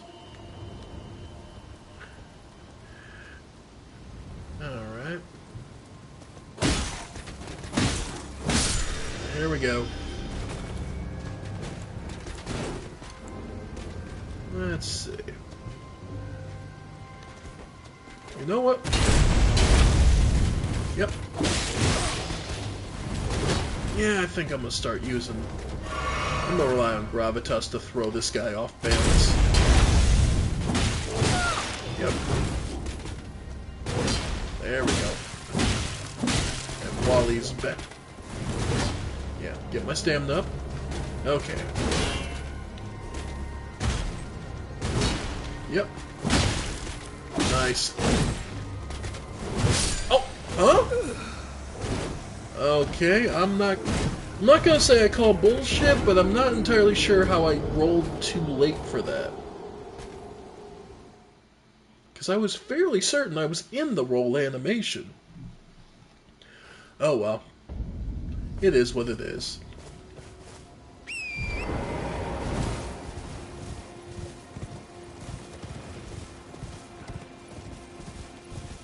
Besides, that was just me getting greedy for runes.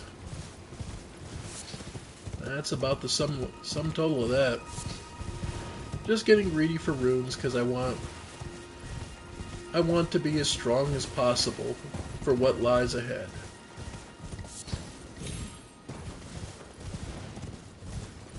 Alright. Wow, really? Completely miss? There we go.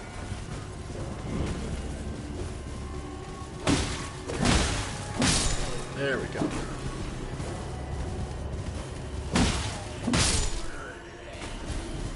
Because... Nope, their helmet. I really want them to drop the damn torch. Because that long pole torch can really come in handy depending on where you are. For example, if we wanted to go explore Caelid, fire damage is pretty much one of the greatest things you can have. A consistent source of it is absolutely wonderful. Okay. So this is not the way I meant to go. Looks like I took it a turn. I turned off a little early. Okay. Because... yeah, it's a little further north. Yes. Don't care about you, Knight of the Cuckoo. Hey, bats!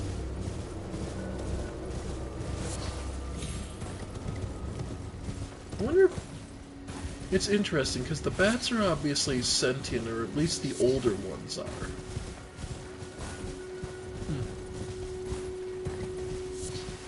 Let's see.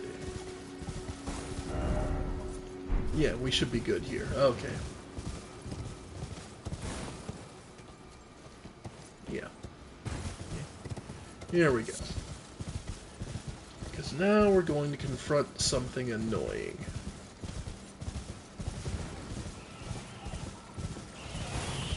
Yep. Say hello to more of the frenzy rats.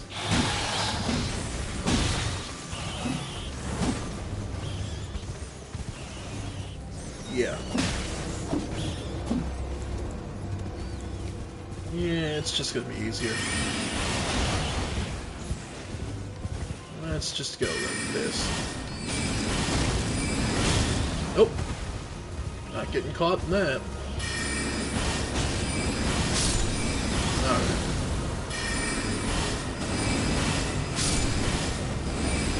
Yep.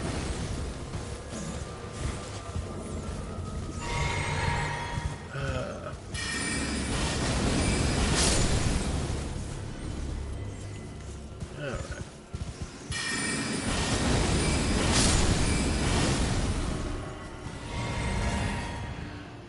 Okay.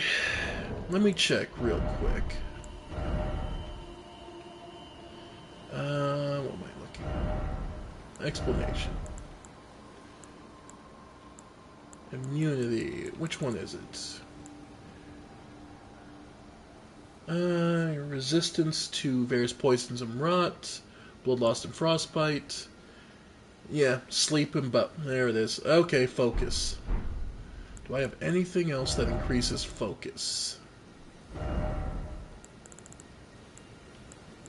Not especially.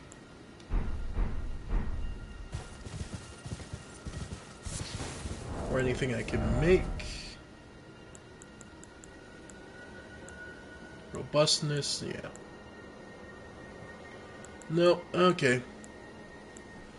No, just because we're about to get hit by madness, and this is...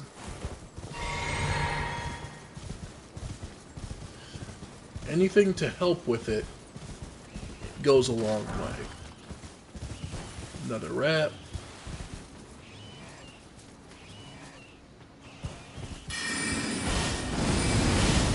Yep.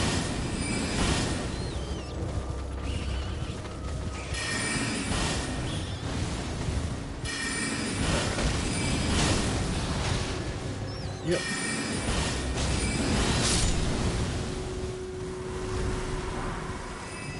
Yep, more golden runes. Okay. But yeah. Lots of these giant rats. And there's the problem. Okay.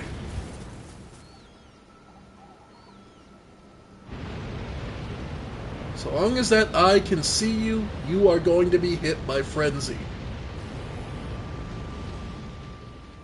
So your best chances is to advance while not being able to look at it.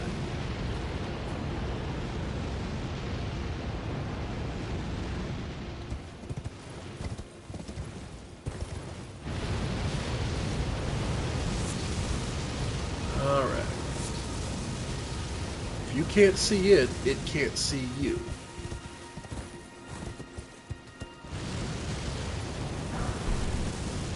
Okay.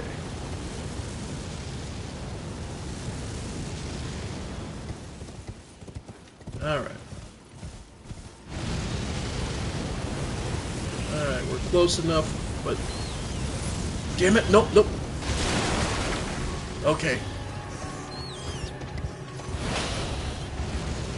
Yeah. Inside the tower, you're actually fairly safe.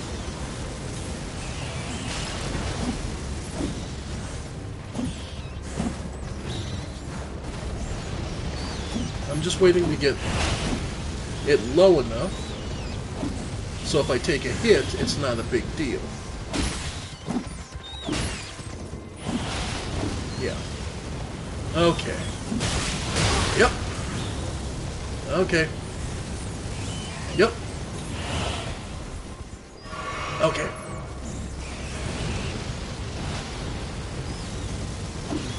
I know this is not very fun, but... and this is kind of awkward, but... yep. Trust me, folks. If I stop, move... up. Yeah. And if I go outside... okay, one less rat. Yep.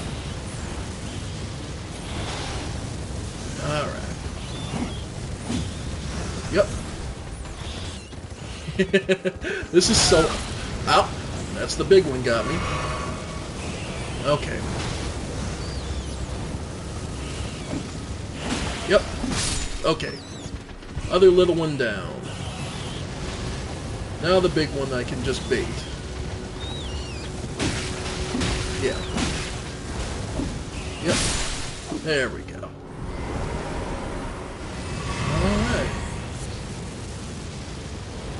Whew. Okay. Didn't mean to do that, but here we are.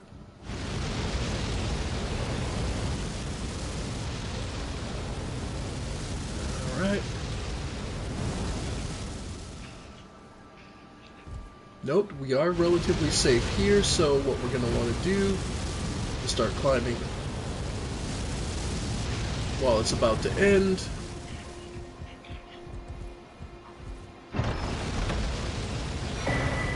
Howl of Shabir.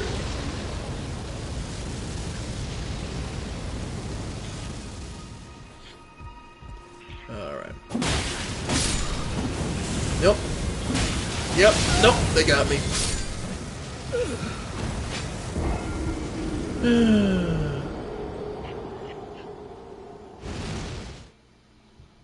Yeah. It's so annoying to do that. But we did get an incantation for it. Incantation originating from the maddening Three Fingers.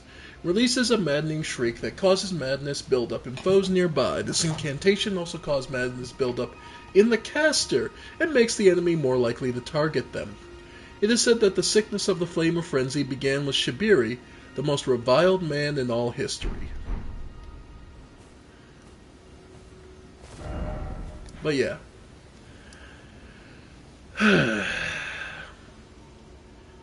I'm honestly just wondering if it's going to be worth it. The Frenzy Flaming Tower. Because you saw how much work it was just to get up there. And we're clearly not strong enough to be able to hit everyone just straight through before that kills us. And there are items that help you with that, so we may just leave that be for now. So, I guess the last place we really want to go is finally up on the mountain. We've explored east side, west side, the lakes, the south.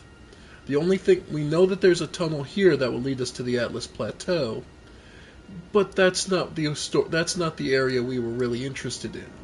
From a lore perspective, we're still coming across the story of Liurnia Lake. So, you know what? Yeah. We'll head up. We're going to head into the Raya Lucaria itself now. I think it's a little bit overdue. But I wanted to get you a full scope of an idea of what the area is like. Which is, this area was sought with magic, and the academy that was built here, Raya Lucaria. Here's a question. Who built it? Was it just... who put the money up to build all this? Who put their reputation at stake to have all this come true? Because I don't believe it's ever given. The Raya Lucaria exists, yes, but what was it built for? Who manned it? Now,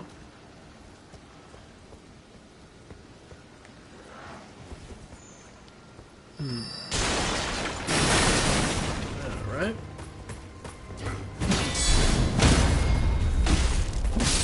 Nice.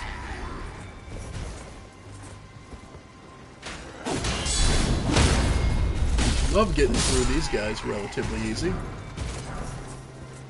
Ooh, they dropped a smithing stone.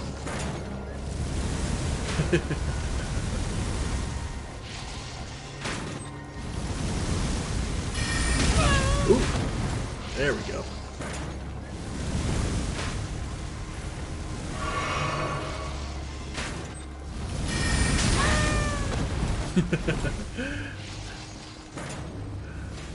There's other ways around to deal with this, but I just might mostly find it funny because I've never actually bothered to take this normally. I normally just jump on torrent and jump around this, but it's kind of a fun challenge to take this head on. There we go. Yeah. There we go.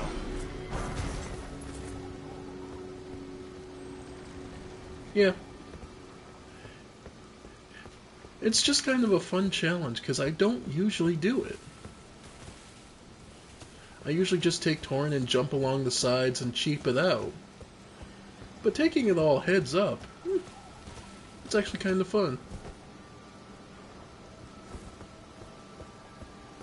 Anyway.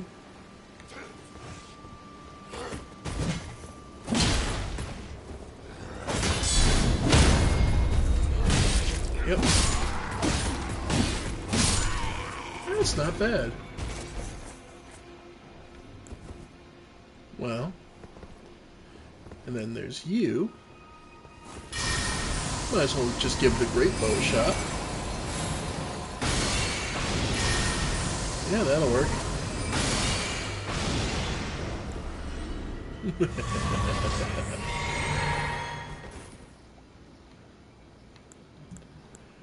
Yeah. But of course, as you might expect, we're going to need our buddy here in a second, because if I'm not mistaken, what's hiding up here... This was a challenge, this was kind of fun. But if I'm not mistaken, there's one of those giant's heads up here. So, might as well get him out now.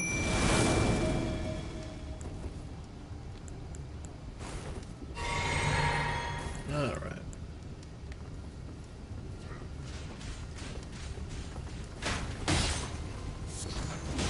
Yep. Alright.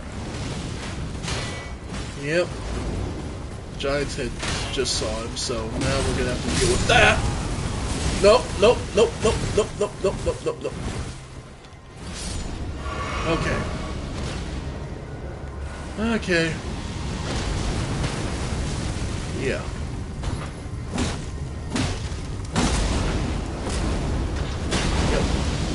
Yep.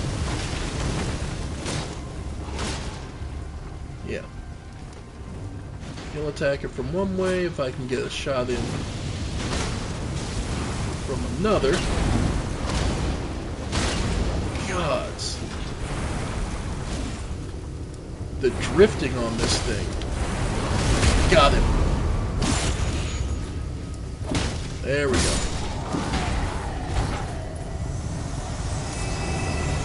Fire blossoms and smoldering butterflies. Not bad. Not bad at all.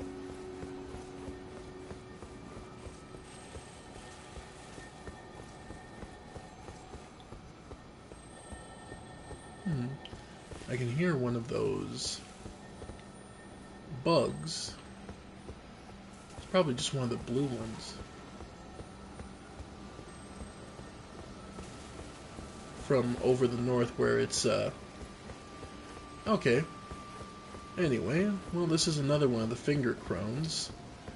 Let's see what advice she has for us. You, please, I can read them. Your fingers, please, your fingers. Oh. Michaela's favor can be yours. Slaughter, slaughter, slaughter. We all saw this already back in the village of the Albinarchs. Slaughtered. But alas, it was for naught. True enough. But all you need do is snatch it from the big pot. We've already done this, though. Pity the poor, poor fool. Because we have something that Gideon didn't get. Okay. And that's her only advice. Okay. Well, we already knew about this, so moving on.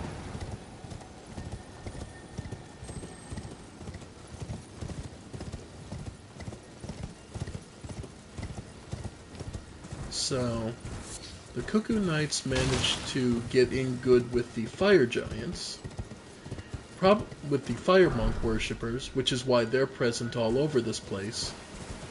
Because just like the fire giant, just like the Carrion royal family, they managed to get in good with them through the Carrions. Alright. There we go.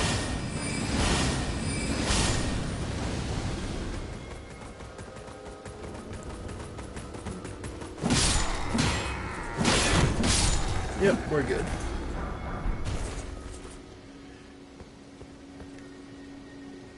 Yeah, we're good.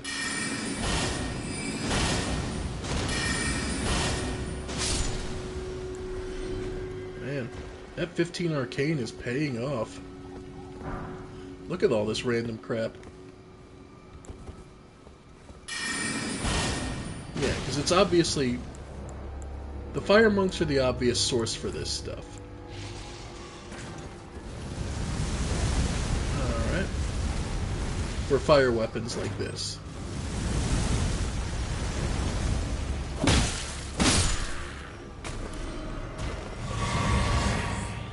And we made it.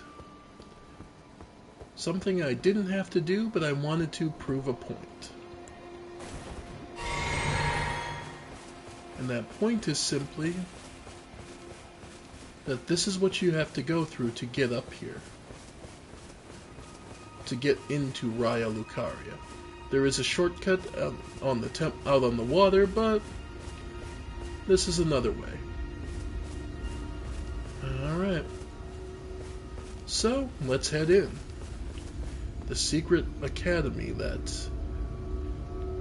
Examine the seal? Lets us straight through. We have a key. Managed to snatch it out from under the dragon's back legs. So... Officially, we're in Liurnia the Lake still. Now... There's a couple things you should know. First, note that there are 2 of these seals. First, I'm going to rest real quick. Okay, first note that there are 2 of these seals, and that if you use them, they'll take you back where you started. So, this is where we came in, we use it again. Once you have the key, you are free to pass in and out of the Royal Academy, absolutely no fuss, no muss.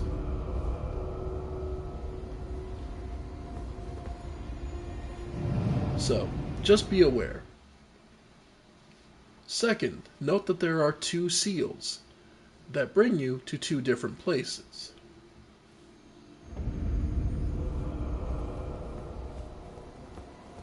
So, here, this seal brings you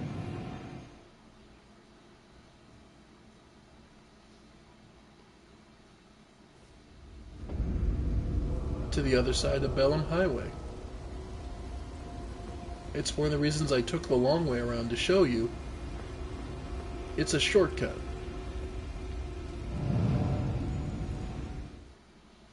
That's the first thing to note. So this gives you easy access to either direction you would want to go. So I wanted to show you that. Then I wanted to show you the fact that you never need to actually use the seals. The seals are shortcuts, but if you can, just walk past them. And head out here.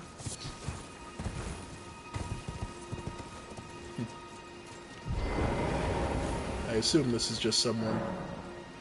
Be summoned to assist Yura, the Hunter of Bloody Fingers. Why not?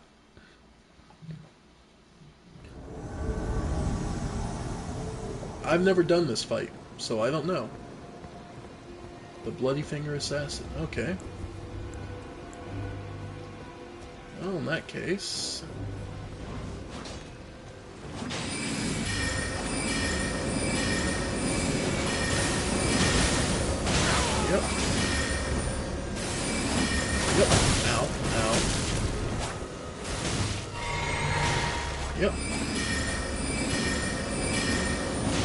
well.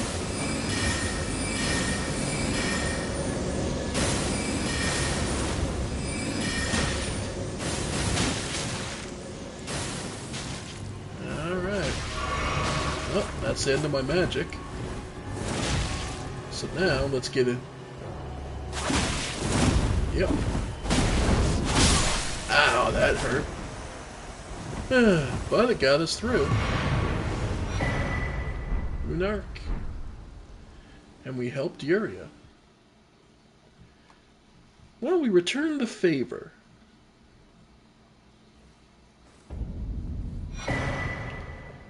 Raptor of the Mists. You alright? Oh, it's you. Thanks for your help there. That bloody finger was a thorn in my side. And now I'm finally rid of him. Yeah. Here's a token of thanks. Please, take it. Wow, Smithing Stone 5, that's a fairly high level. I may not have much time. I'm dying to see you. Eleonora. Violet Bloody Finger. Someone who either was someone dear to him, or took someone dear to him, clearly. Yes, I've been tracking Eleonora for quite some time. She is the deadliest of all Bloody Fingers. She's felled many an old hand already, but in spite of her cess-blood zealotry, Eleonora is a proud knight. Oh. If she comes for you, do not think twice. You must flee. There is no shame in self-preservation. Be on your way. Perhaps we will meet. Perhaps indeed. I hadn't done that fight, so I didn't know about that at all. So, that was cool to discover. And yes, I could look up all the story beats and everything, but there's something up different about living it, folks. That's one thing I haven't brought up is the reason why I'm doing this way.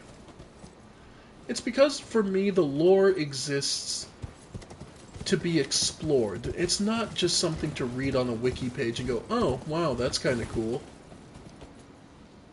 I don't know, it feels so much more when you're looking at it, feeling it, playing the game yourself. When you come across little moments like that of, oh, he needs help. Well, I'm going to help him. Sure. Why wouldn't I? Still, it's interesting. So, the Art of War that we got. That's what I'm thinking of. Okay, where was it? Raptor. Yeah, Raptor of the Mists. Duck low into a low stance, momentarily vanishing. If an enemy connects, avian wings will allow for a quick escape into the air. Oh, it's just like a ninja. It's like a ninja teleport. Oh, that is cool. Huh. And again, same deal with here. We don't have to use the seal. We can ride right past it.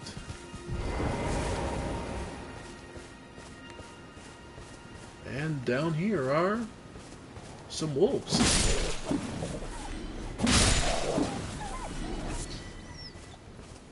Wolves are a favored guardian of the Carrion royal family. I also feel kind of bad for these wolves because there's not... What is there here for them to hunt?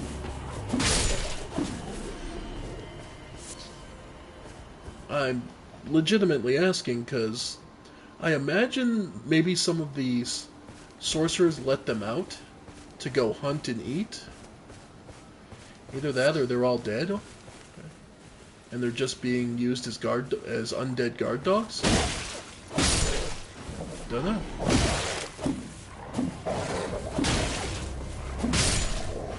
Yeah, Pick your favorite theory, I suppose.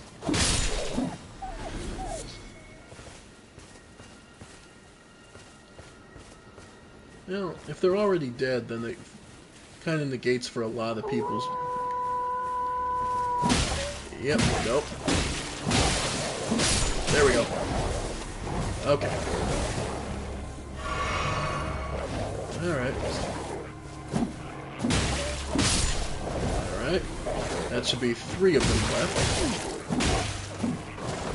Come on. Alright. Alright, we'll just do it this way.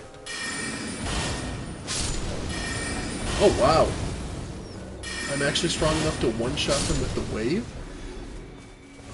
Oh, man.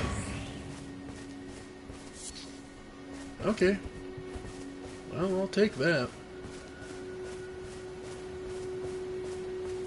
Oh, but don't think it's going to be that easy.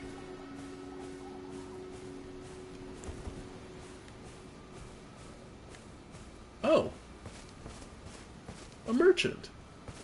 I completely forgot you were here.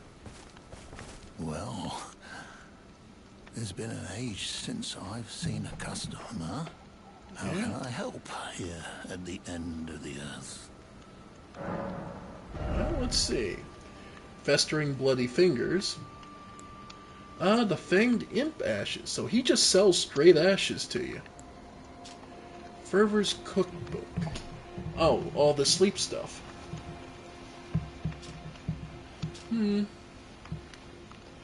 Oh, he sells a lot of tips too.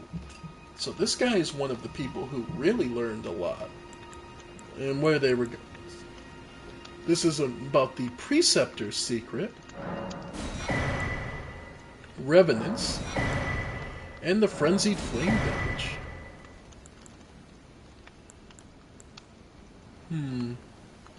Cowl of a nomadic warrior. The blue color of its fabric symbolizes brisk waters, as fluid flowing as the sword in the hand of its wielder.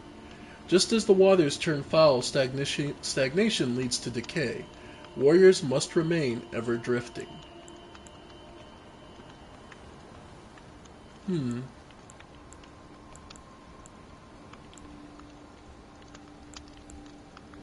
That is a tempting offer.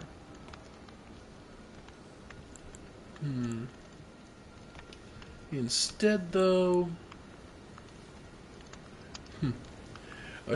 Eye of Yalog. A shrub fruit bursting with ripened pulp. Material used for crafting. Grown in lands afflicted by frenzy, it's used for pain-relieving properties, though it's also known to be a dangerous intoxicant. Those are probably not mutually exclusive points. To be honest, I think I'll just pick up another sacrificial twig. Don't have need for it right now, but later on, those can come in quite handy. That's where those 10,000 souls are probably going to be useful. Note, the game gives you ample time to notice him. There's a Bloodhound Knight up on the wall there. Okay. I'll get that.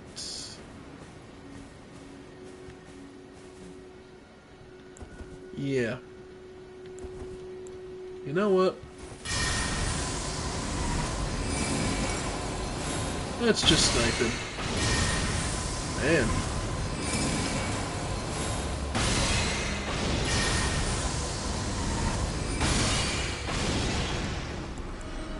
Wow.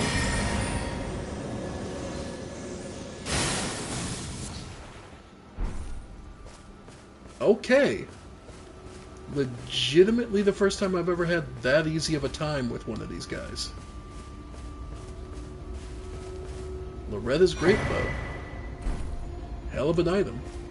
Loretta's Great Bow. Hell of a shot. Sincerely, that is the easiest time I've ever had with one of those guys. And it got us a Celestial Dew.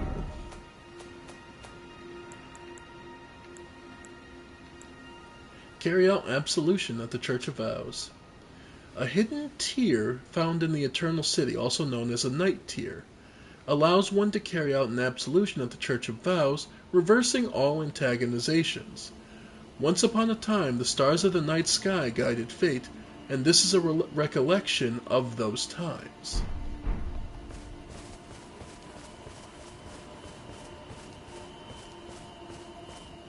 So,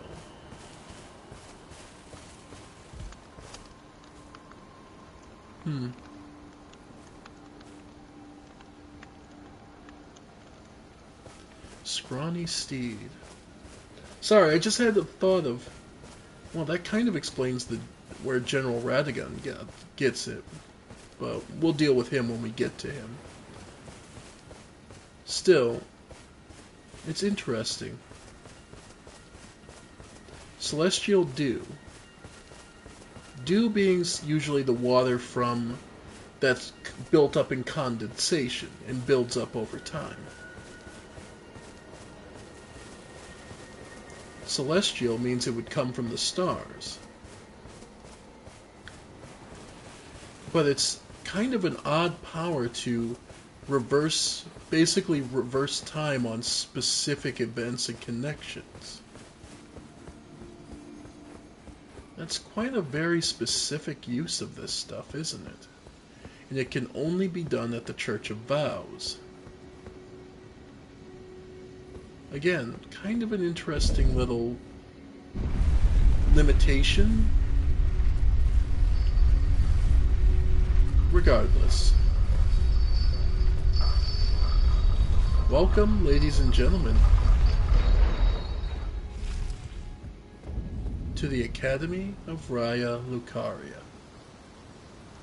A place of learning, of knowledge.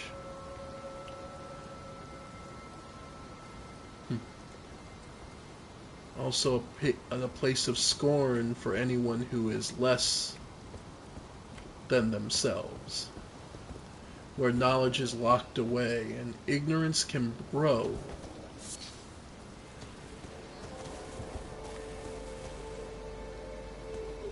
Arrogance can become commonplace. You can hear something.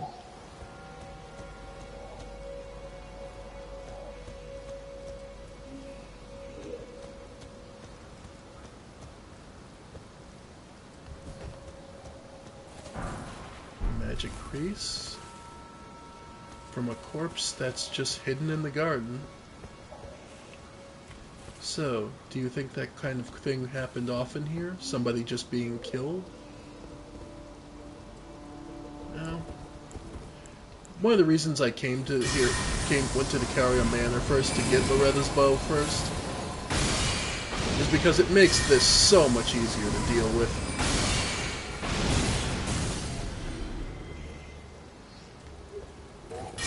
Because, my gods, being able to outrange these idiots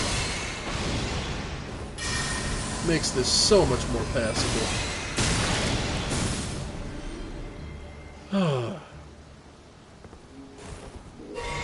Yeah. Otherwise, you have to slowly run up here dodging their shots, and it is a pain. Oh, trust me, there's so much more to go, but that becoming that much easier is such a fulfilling thing. Range is everything in this place. I suggest coming in either with a good bow that you've pumped up the stats on, or something like this where you can just hit them from range.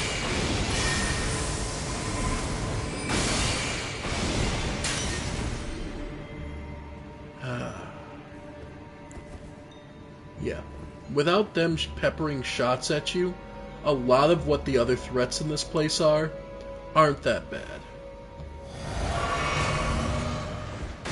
Like, yeah, you're gonna run into a lot of these little bots. They suck, but they're not the worst thing.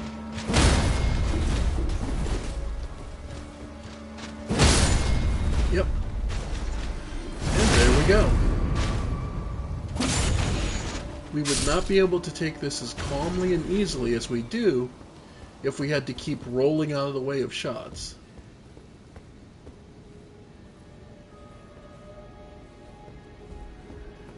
Being able to simplify your life is going to... There we go. Perfect.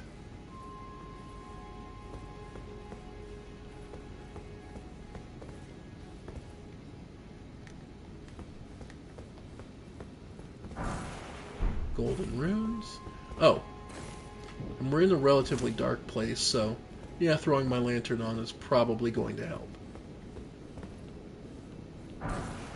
Smithing stone.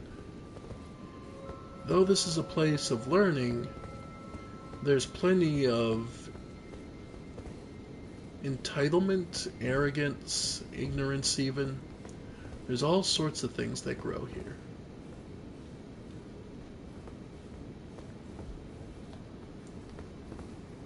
And we'll encounter them one by one. There we go. Nice.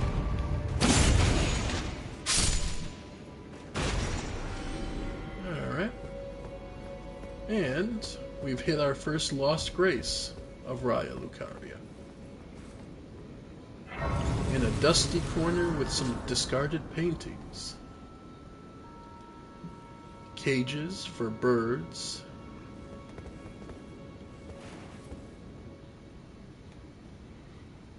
Yeah, this bird's still alive. But yeah, they've been discarded and simply left here. Some of the cages are even broken.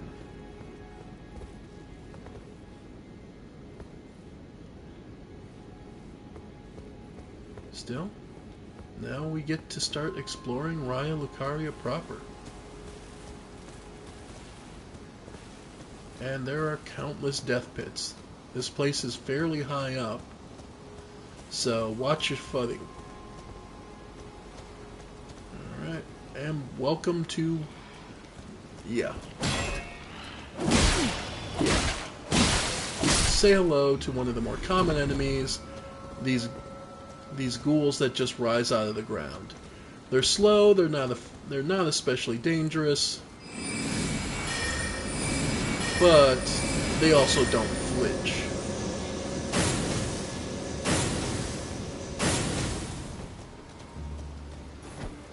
Also note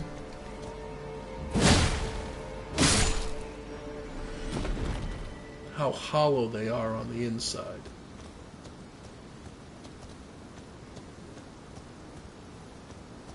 As if things have just been gouged out, their innards have just been gouged out.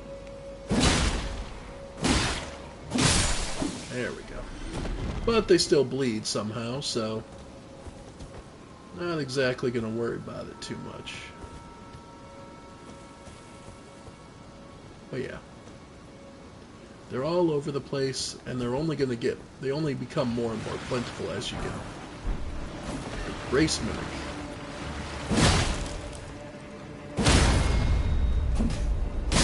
There we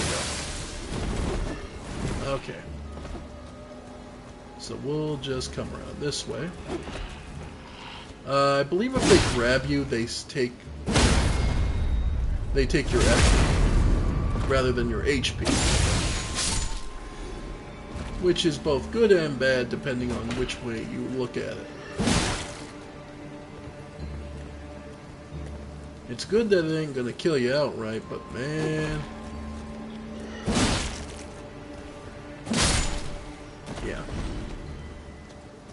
FP is so useful.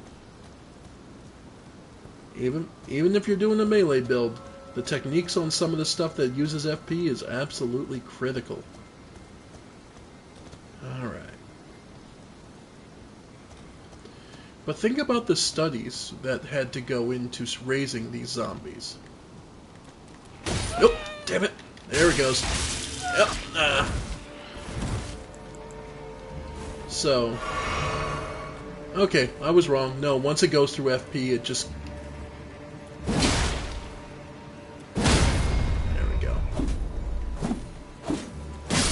There we go. Alright. So no, I was wrong. Once it goes through FP, it just goes straight to your HP.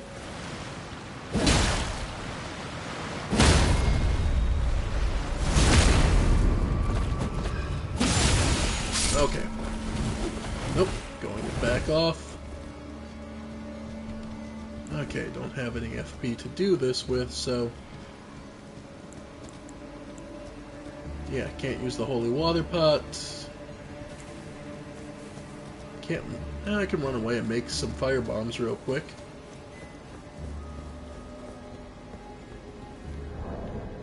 Nope, not far enough away.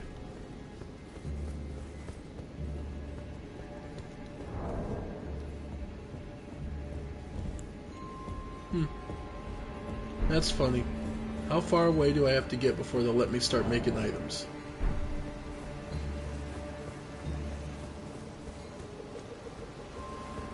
Come on. Okay, no.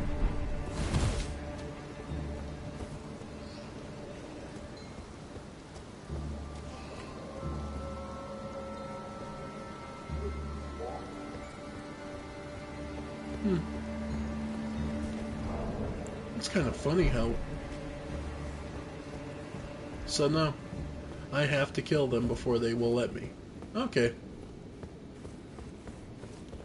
Nope, no, they finally forgot about me.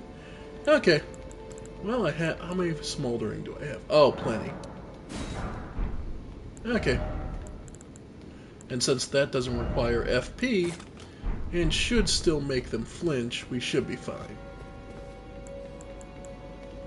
Again, item crafting is one of those key techniques that really makes your life easier in this game. So, don't hesitate to use it. Yeah. Like, this is your prep for Caleb, basically. Understand that fire damage is really good.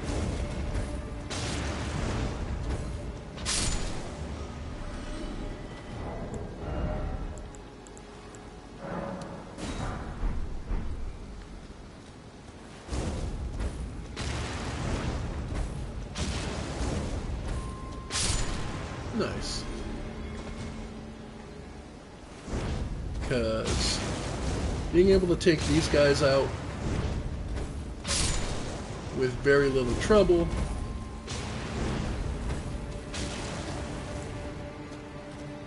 becomes quite useful. There we go. Mushroom, mushroom, yeah. Yeah, these guys don't actually have much. But in a group like that, it's way too easy to get outmaneuvered and just get it one good grab in and that's it. Spell-proof dried liver, yep. In this area, being able to resist magic better, yeah, that could probably come in handy. Alright. Yeah, I see you. Let's say that seemed like an ambush spot.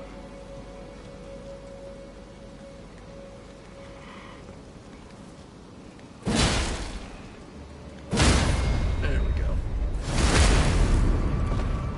Anytime you can't see what's around the corner, feel free to pan the camera. That's going to be one of your biggest survival tips, folks.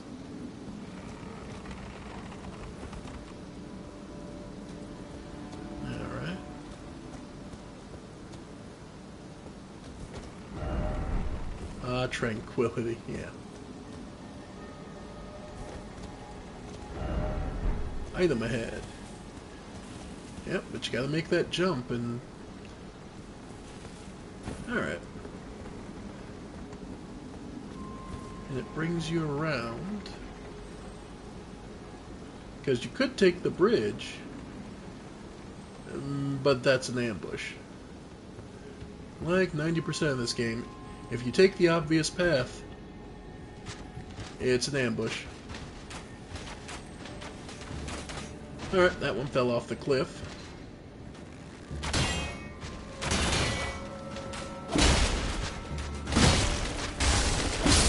There we go.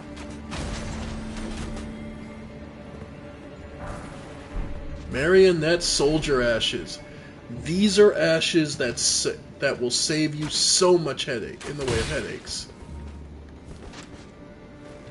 Just being honest. Okay? I'm not gonna bluff you. I got through so many boss fights because Marionette ashes basically are two of these archer guys. And they tend to just stay away from most enemies in a fairly useful way.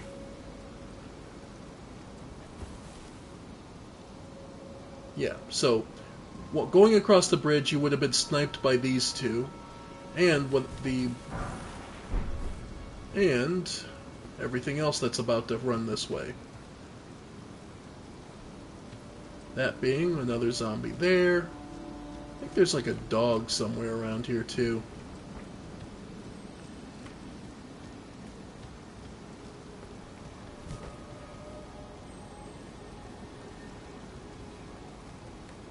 But yeah.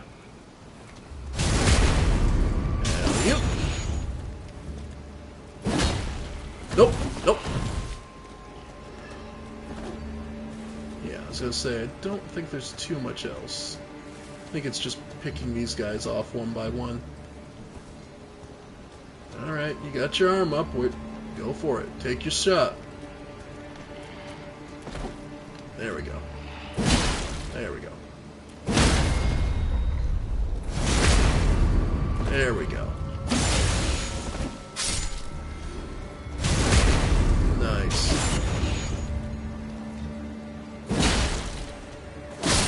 But look how full these guys are of... They've been decayed so far. With bones, they have maggots growing out that are eating them undead. So, obviously, these things are... Now, here's the question for you folks. See if anyone... Do you believe that these are the same thing as those who live in death?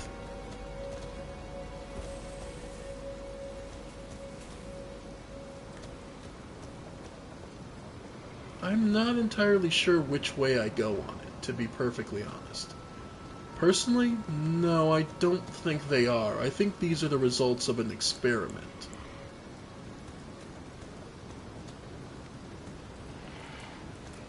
Yep.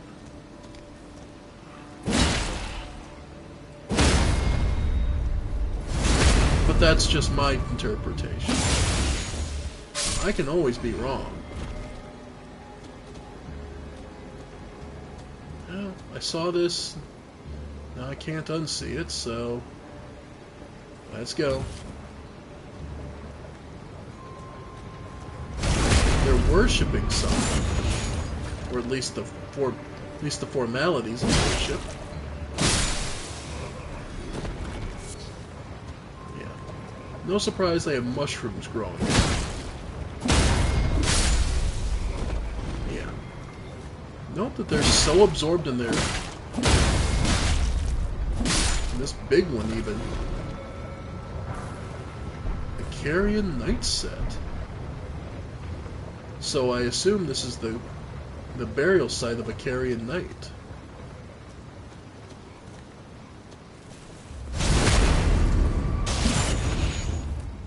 So we stands to reason that these creatures were created and beholden to the Carrions.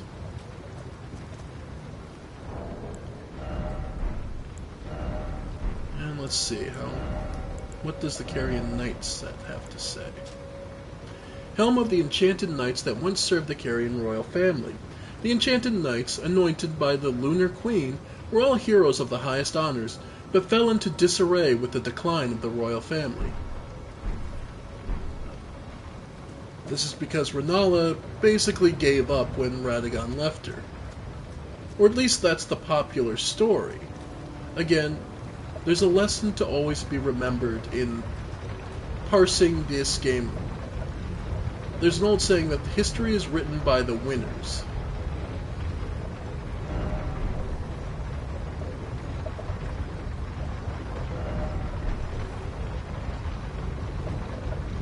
history is written by the winners. So they get to shape the way the future generations look at things. So Renala just simply lost her mind and stopped caring and was then, you know, the power of her position was stripped for her and she was just sealed into the main library of Raya Lucaria. That's what we're told.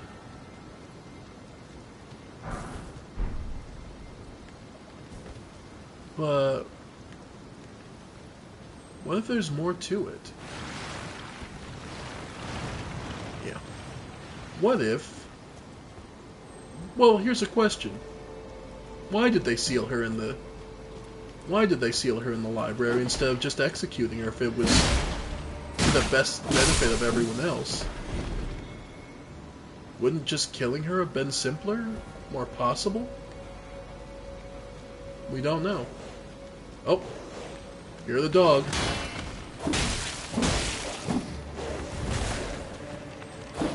Yep. Ah. Yep. Ow. Okay. Of course. I hate dealing with the dogs. The dogs suck. Okay. At least he's down there, so he can't really get at me for the moment. Yeah. Okay. There we go. Now, what's interesting about these guys is how tall they are. The only other enemies that we see this tall are those lanky guys who use gravity magic.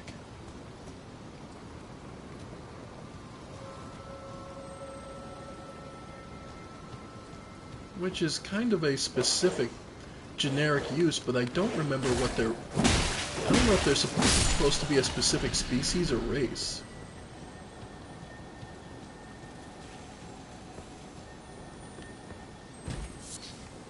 I can hear something. I can hear a bug. Oh, there's probably a ton of these zombies down there. Oh well.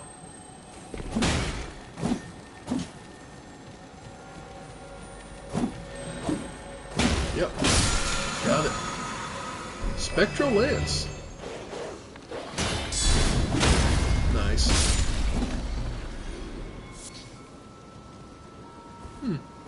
So a good way to attack from range. Well, considering the kind of place this is, range is king. Mages don't like to be up in the front after all. Now, what's interesting is this. All this destruction we see. Alright. And one of the main ways up to the upper part of Raya Lucaria is an elevator. There's a statue over there. We'll come back to that because I know what's over there. But... okay. And these guys are just looking to mine. So I'm going to let them mine as I come over here.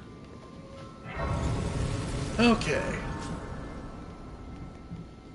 So, made it this far. And this is the schoolhouse classroom.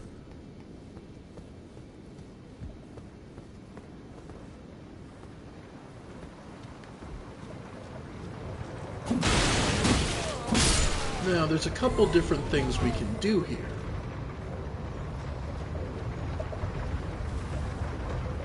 Suppose the first one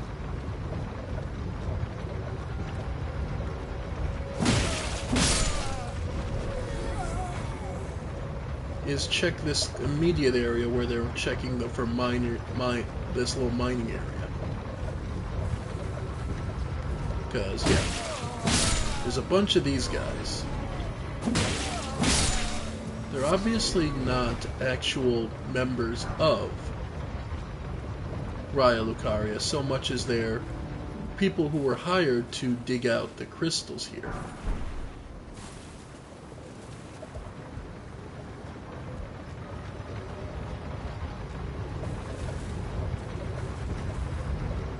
So, that's one thing to note about that.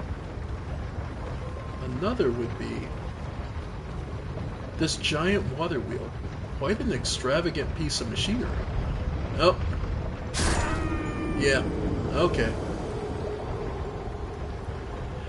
That's why I made sure to hit the Lost Grace before I did anything else.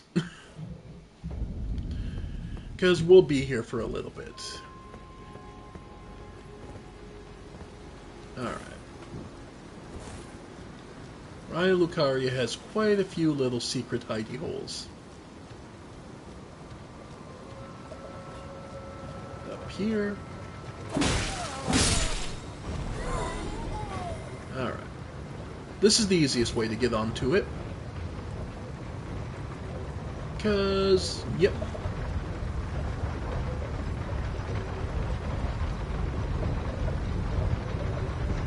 Now, we were told, yeah, as much as I would, because we were told by patches of something interesting, but I don't think we want to go there just yet. Yeah. And this is sort of a back way back to where we were.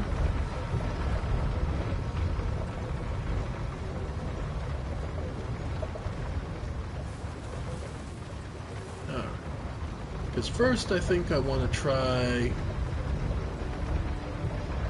my hand at the gravity gentleman, who I believe should be just up here.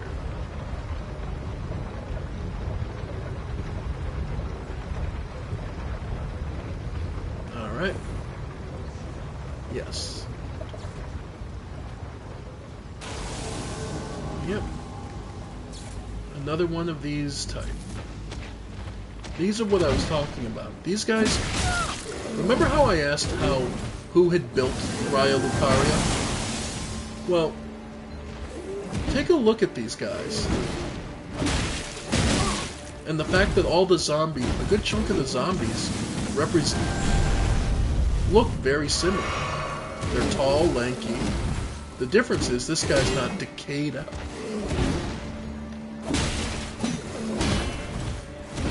So, yep, that just pulls me towards him. Ow. Yep. Oh, ow. Nope. Heal up. Okay. You prick, that was unnecessary. Alright. Yeah. Okay, fine. Yep. But you can see by using tricks like this how the Karian royal family might have earned a bit of respect from other peoples. Remember, this is a Karian trick.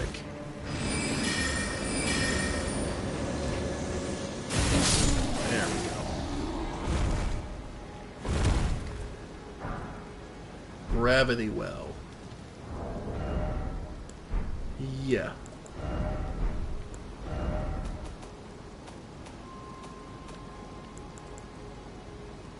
Here we go. One of the glintstone sorceries that manipulates gravitational forces fires a projectile of condensed gravitational force. Those struck by it will be pulled towards the caster. Charging, it's potentially chargeable. A gravitational technique studied by the young Radahn. His master was an alabaster lord with skin of stone. Okay, that's what they called, alabaster lords.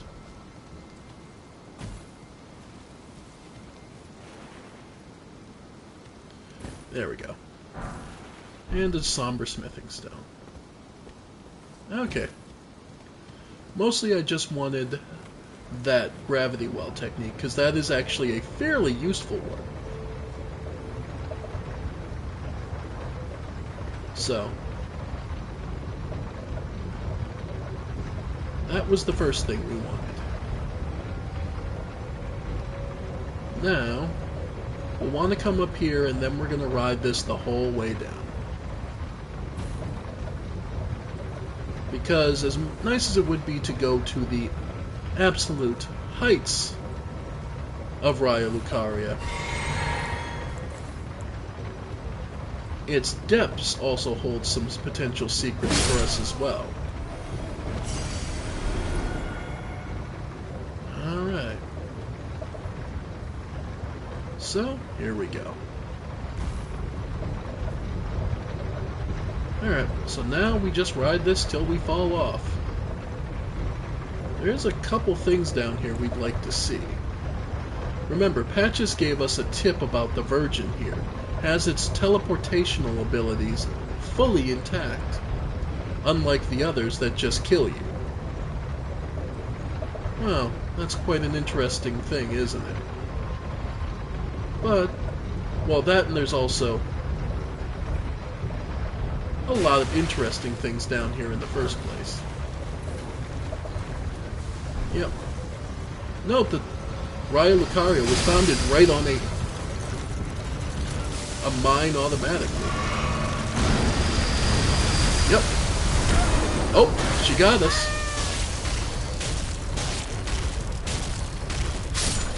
Oh. Oh. We got by Patches again. How unfortunate. We got. Patches lied to us. Except no, he didn't. Yeah. Welcome to the Volcano Manor.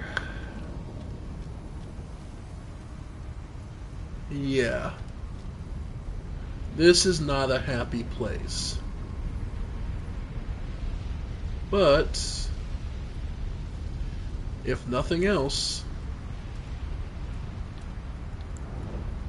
we were given a note. As usual, we are completely locked out of the system. We cannot teleport. And if we die, I believe we end up right back at that point.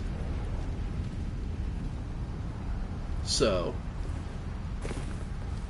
try and avoid damage as you can, as you don't want to be stuck here with frustration and frustrate yourself.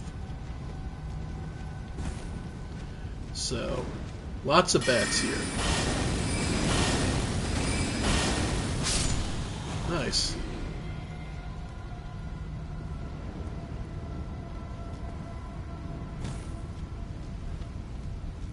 Alright, they didn't drop anything. Oh, another one.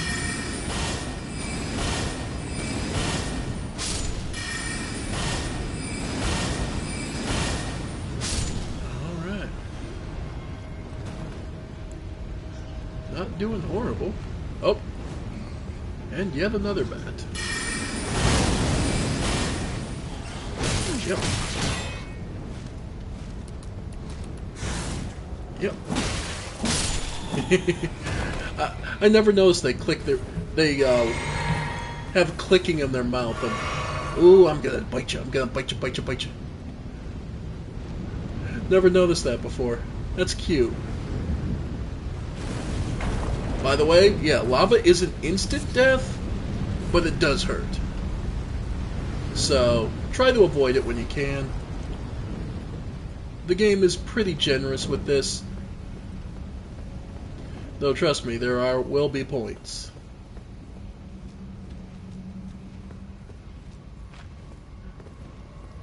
Alright.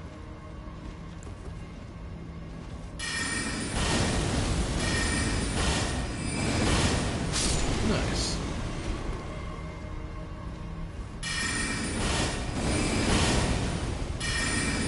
Oh.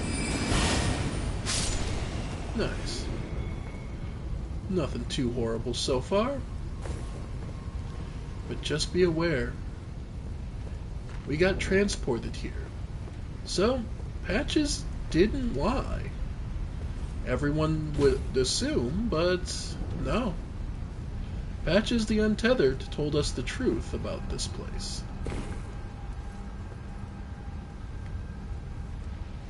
Ah, lava slugs. Okay, so that's not gonna work.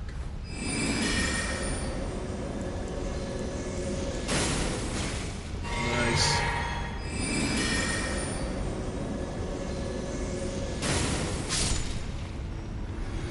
I mean,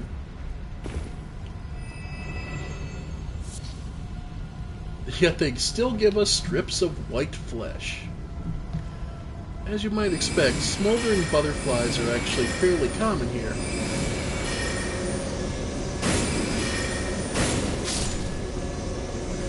Yep.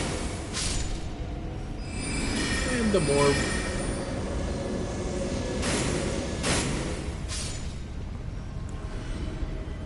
And honestly, the more you get rid of ahead of time, the easier your life is going to be. So... Liar ahead. Oh, somebody must have left a message saying hidden path. Alright. Yep, smoldering butterflies.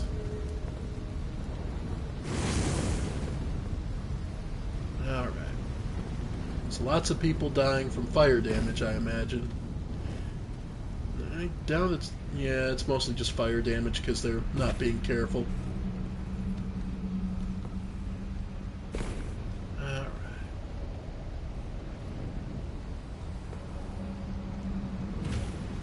Nice. Okay, so I'm out of Cerulean. So now it's all melee.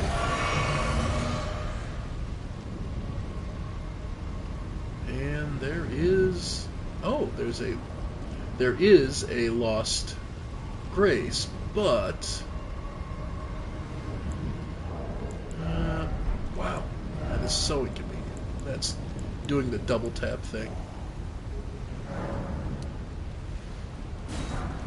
Yeah, no, like my controller is legitimately like skipping control inputs. Might be time to get a new one. Okay. See if we can firebomb this guy from over here. Nope. I was just hoping, because these guys have a grab attack that's kinda sucks. Oh well. Well, I can at least get this to get him going.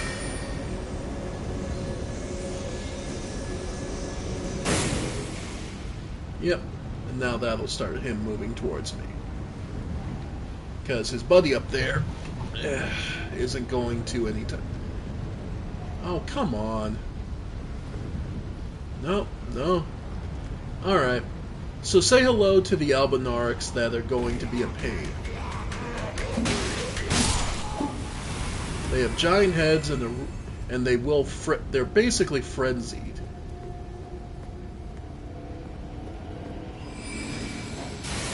Yep.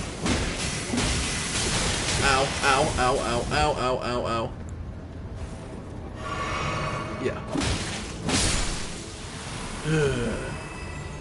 Yep, they're Albinorics. They bleed white. But yeah. We made it. And we can now escape if we want. Because we are now at the Subterranean Inquisition Chamber. Except, no, we can't leave yet.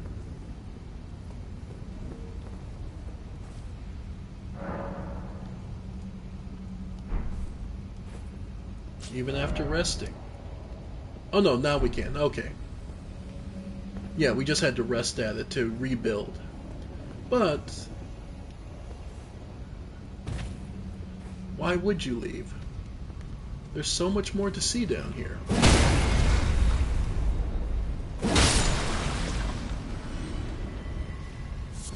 Nice. Plus, there's more smoldering butterflies to get.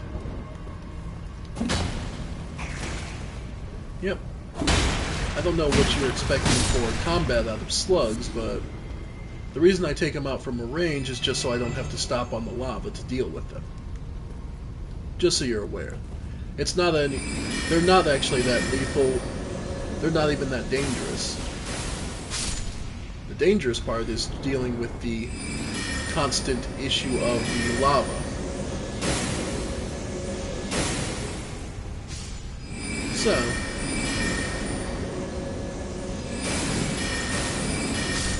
nice.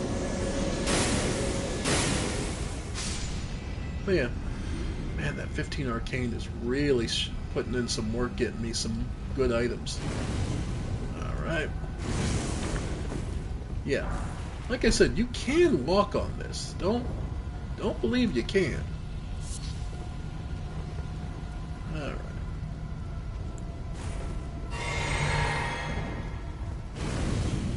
Yep, you can. As long as you've got decent armor on, you're not that much danger. Ow. I mean, the slugs hurt a bit.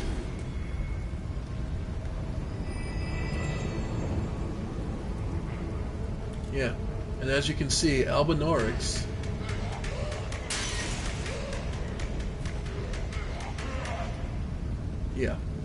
Albinorix can't walk, their legs don't work.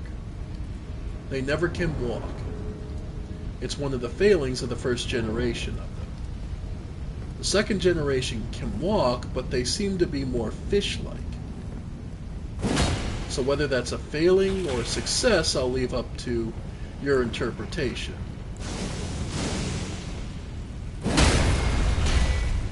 Yep.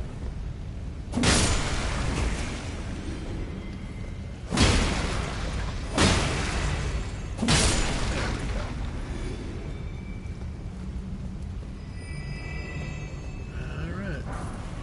Smithing stones. Okay. So nothing too horrible.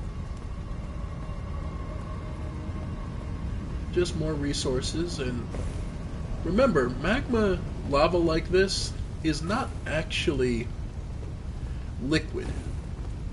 It's molten rock, so it is extraordinarily dense.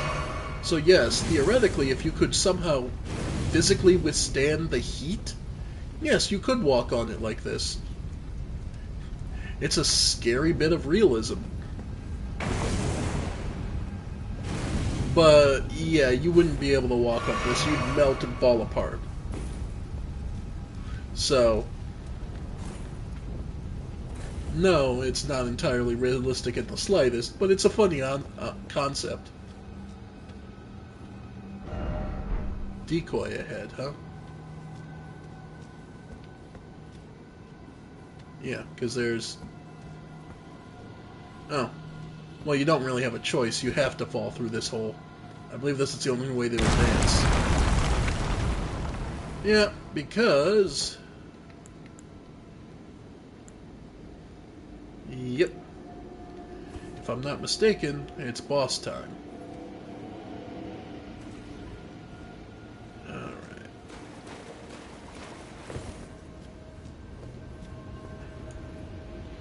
Note, though, down here under this, budding cave moss grows plentifully.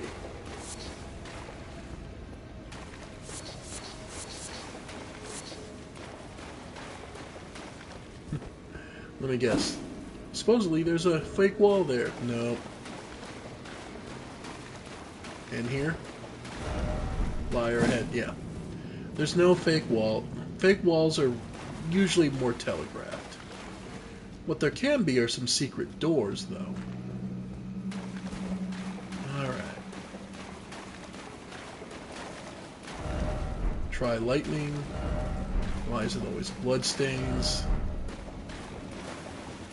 Yeah.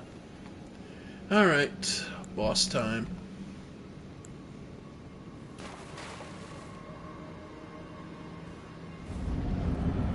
Engvall.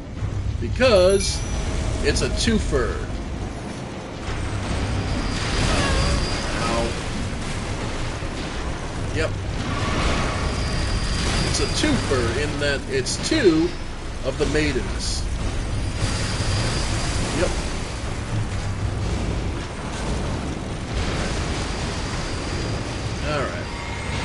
Luckily, Engball takes them pretty easily. Yeah. My suggestion is go with the Glintstone Arc. Oh, man. That one actually got stunned? Ow. Nope. Okay. Ow. Okay.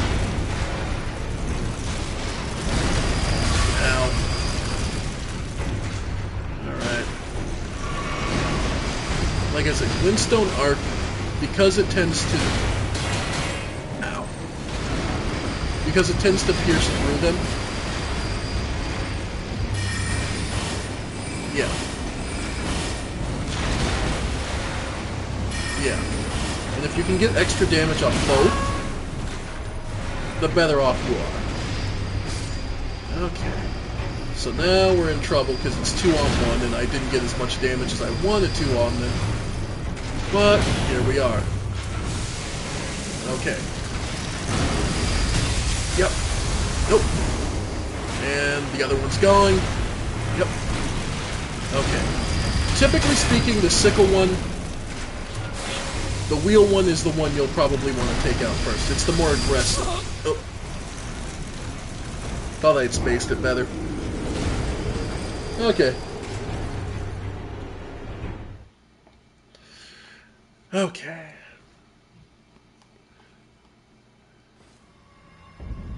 Okay. But now, because these are relatively... because the slugs don't really mean much in terms of combat, you can just run past them. And then it's pretty much a straight shot to the boss. So it's not that bad.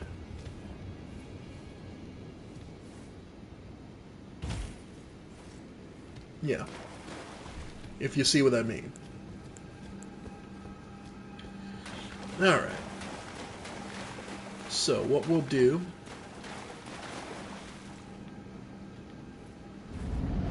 Okay, so once again, like I said, the wheel one is the one you want to go for first. The wheel one is the one that's going to come after you the hardest. Ow. Typically. Yeah, he managed to get through. So, managed to get both of them going, so... Get them while the gate's open, and you can get some really good damage in.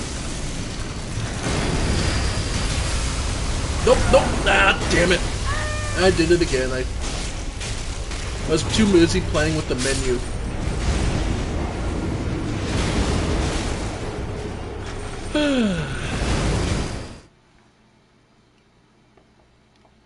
Too busy playing with the menu than to deal with them. Still, it's not like it's hard to get back to. The only thing that really sucks is I lost the 5K. But, oh well.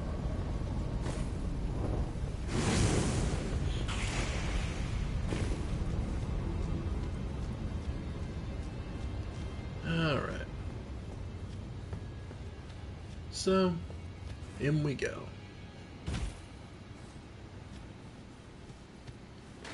Just trying to think of anything else that might help, but if I'm honest, not really. Even the marionettes, as nice as they would be,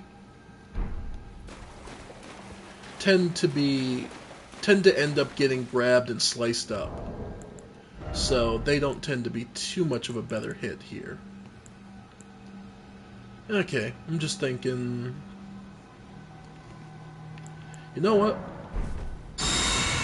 We'll use the baldachin.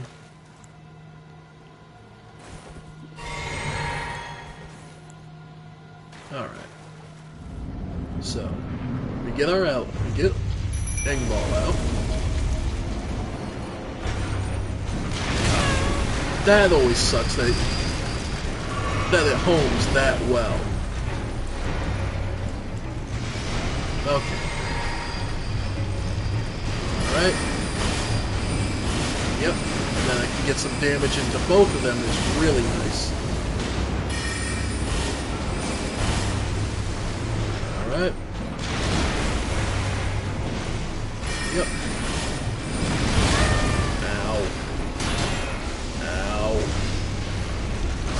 Okay. Nope. Nope. Nope. Okay. Yep. Okay, so it looks like the sickle one's gonna have to be my target this time. Nope! Nope! Nope!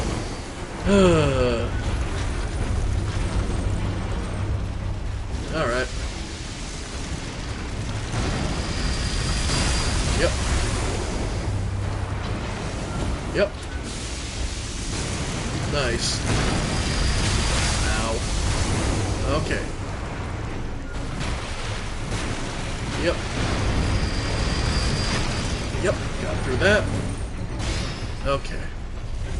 Like I said, generally speaking, this because of the way the nature of the wheels charges, yeah, it tends to be the more aggressive of the two. So now, like here, it's what's gonna. Oh, huh! It usually goes for the lunge right after. It usually goes for the grab right after. Okay, so like here, what it's going to do is go for that. Oh. Interesting. There it goes. Now it stays open for a moment to get some damage in. Ow. Ow. Okay. Okay. Yep. No, no! I hit... Oh, I hit the cage! So it didn't matter. Okay. Oh, that's crap. I hit the cage...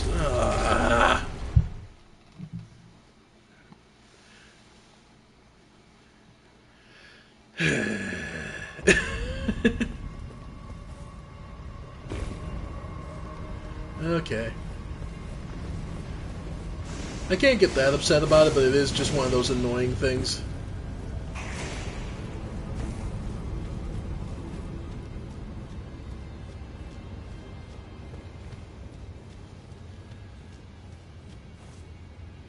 I was gonna say, there's not a... I was gonna say, you can't summon for this, can you?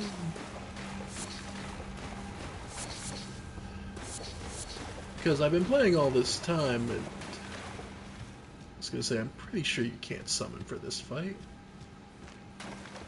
Yeah, you're on your own. Okay.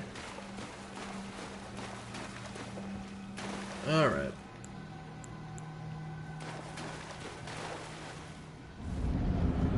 Okay, so that charge. Oh, that's crap.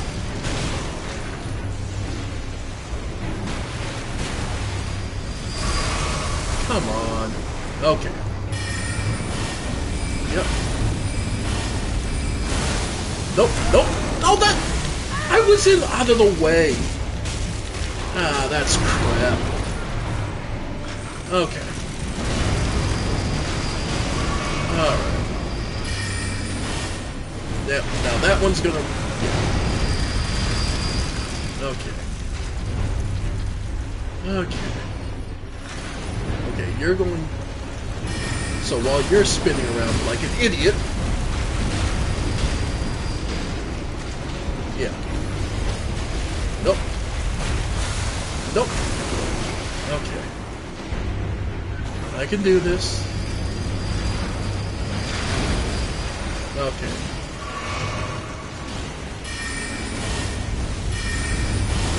Nope. Okay. Nice. While you're spinning. The fact he can't get grabbed is so unfair. Yep. Okay. Nope. Okay. So the wheel one definitely has the lower HP. Okay. Yep. No, yeah, that is so annoying. Come on. Okay. So you...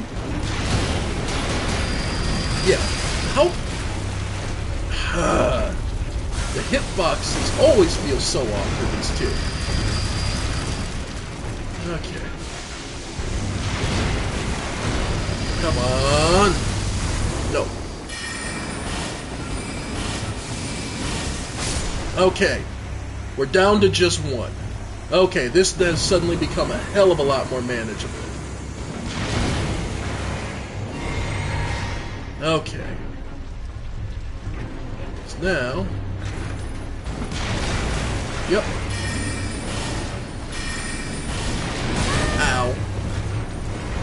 Okay. Okay. As hell, I can shield myself. Yeah, I can shield and guard against that. And keep my distance. Yeah. Like, that is... Okay.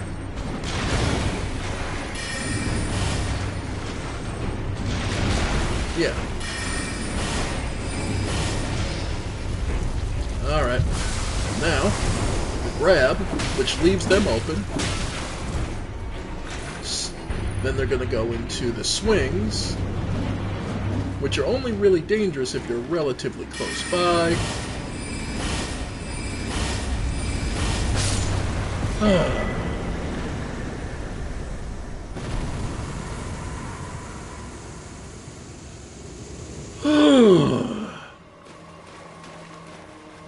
That is such of a pain. On the upside, though, 10,000. That's the payoff for dealing with that idiocy. And at a point where we need 13, yeah, that's pretty nice. Alright. Time for up. Because that's where we came in. Okay. So, ladies and gentlemen, we survived. Now, let's talk about what we just endured. Let's take a moment, sit down, level up, and reflect on what we just endured.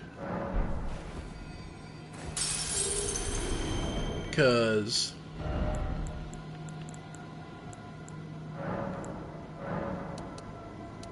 yeah. Let's think about this. How much was it? 139. Okay, yep. So one more.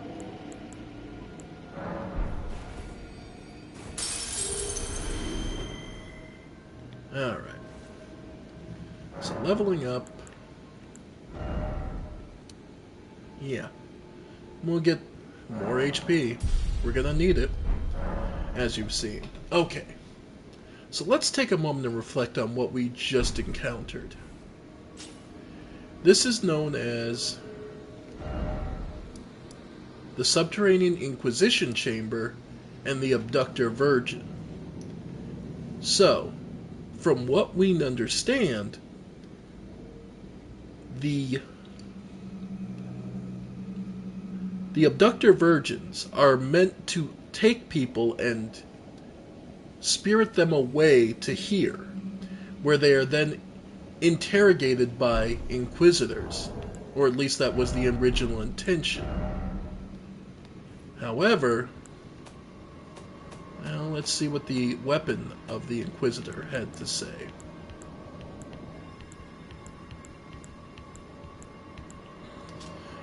Instrument of torture used on nobles behind the curtain at the Volcano Manor of Mount Gelmir. Its numerous spikes pierce the flesh, then singe the wounds with flame. The smell of burnt blood induces despair in the victim, a candlestick conceived by a thorough mind. So this is an instrument of torture, ritualized, where it is basically meant to tear into the flesh and seal it so that they remain alive to be able to answer to the Inquisitor.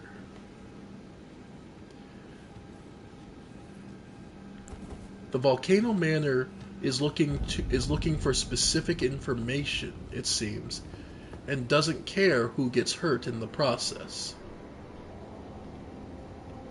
And here we are out on Mount Gelmir. Now, what's kind of interesting is that also brings us, and this was a third method of getting us up to the Atlas Plateau, where the Erd Tree is. So once again, Patches misled us, but he didn't lie. Yeah.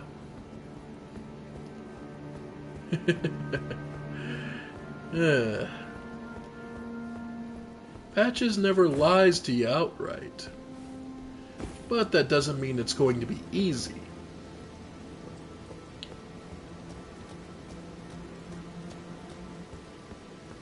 Anyway, and I also saw, there it is, there's that Lost Grace. Another one down here, which I assume that if we came a normal way here, we wouldn't be able to use the Abductor Virgin one, because that is obviously too steep of a drop to jump back up. But we've been brought somewhere new. Atlas blooms.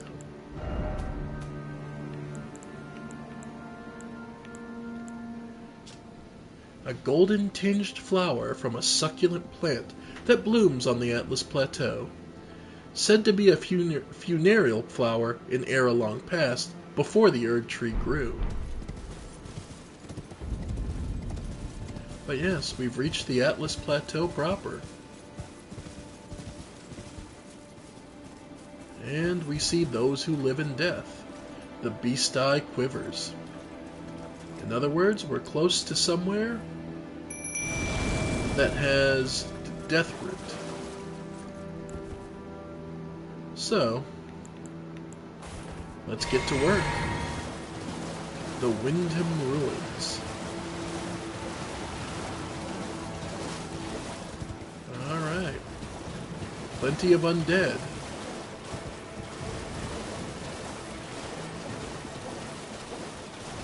I believe there's a tibia. Yeah. I was saying, I believe there's a tibia barrier somewhere around here. Yep. Ow. But for now, it doesn't hurt to clean out some of the... Yep. For now, it doesn't hurt to clean out some of this. Oh! He found me, apparently. Don't know where he is, though.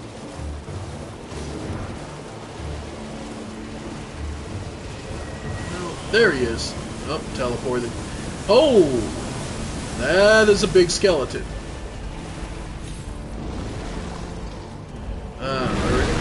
Yep, our introduction to the big skeletons who do that. Yeah. They reach up from the ground, slam and grab at you.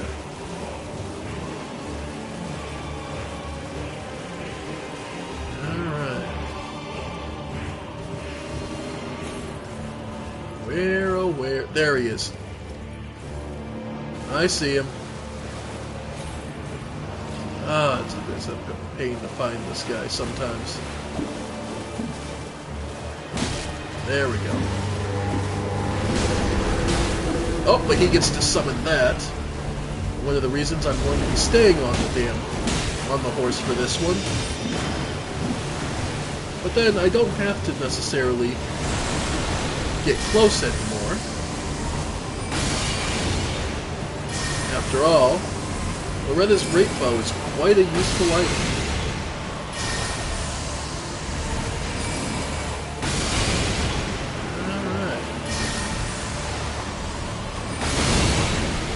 Yep. And his boat can get some damage in.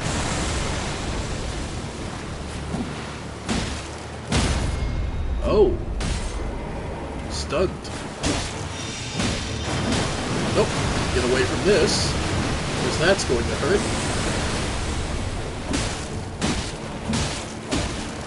Be thankful you don't bleed anymore, buddy. Nice. Yep. Yep. Ooh. Yeah, Tibia Mariners are a rough match. Alright, where'd you teleport to now, you prick?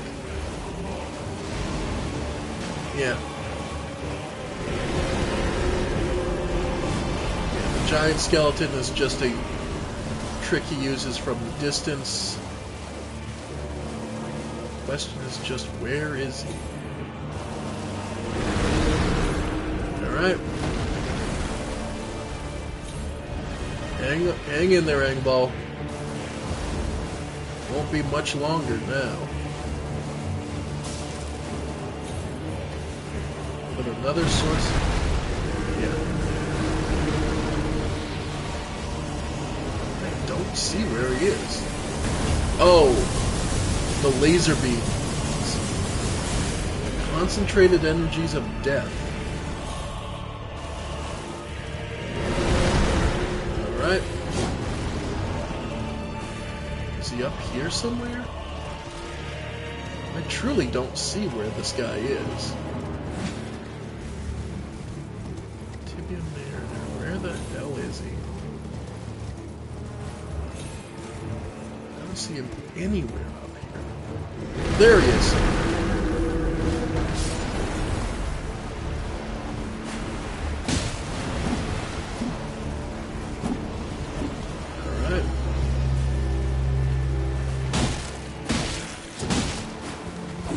Yeah.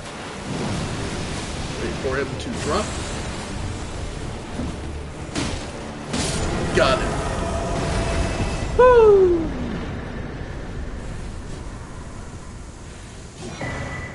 And another death root. And Tibia's summons.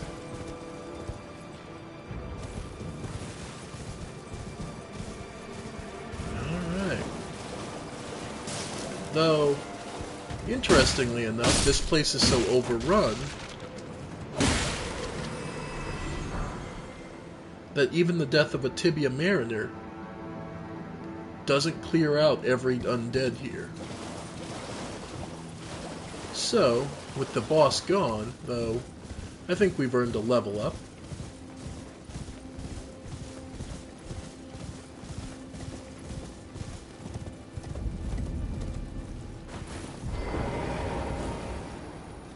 And then we can try re-examining this place minus the boss. Yeah, 20 feels good for now. Now we can start working on endurance and our dexterity.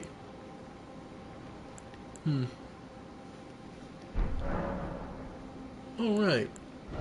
We did just get a new spell, too. Tibia Summons. Let's see. Oh, we also got Gravity Well, which we haven't been using. And, yeah. No, that's about all I'll use. Oh! Talk to Melina here at the Seedwater River. What does she have to say?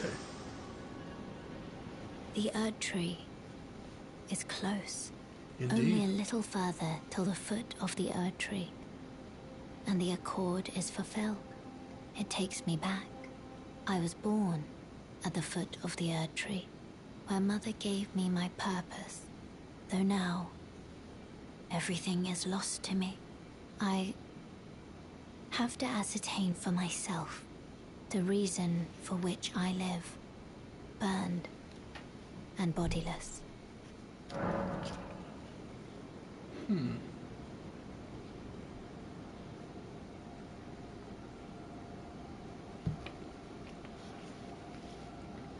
The reason she still lives, burned and bodiless. She was born at the foot of the Erd Tree.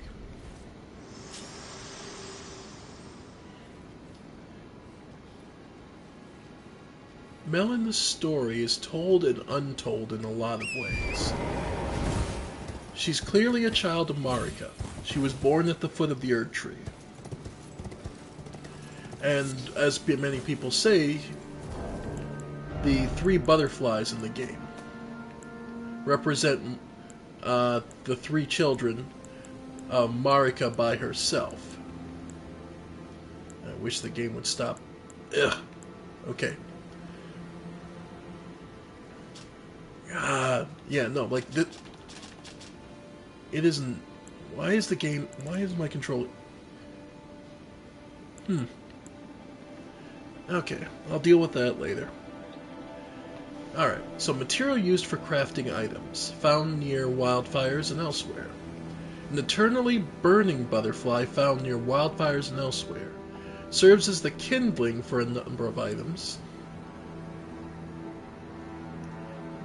This butterfly appears as if it's just emerged from its cocoon for its entire life. And there is a third one that is parallel, that only shows up like in Caelid, or at least extremely Scarlet Rot areas.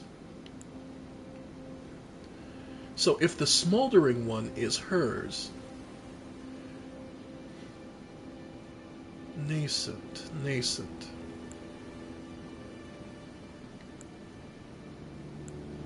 Smoldering, nascent, and the third.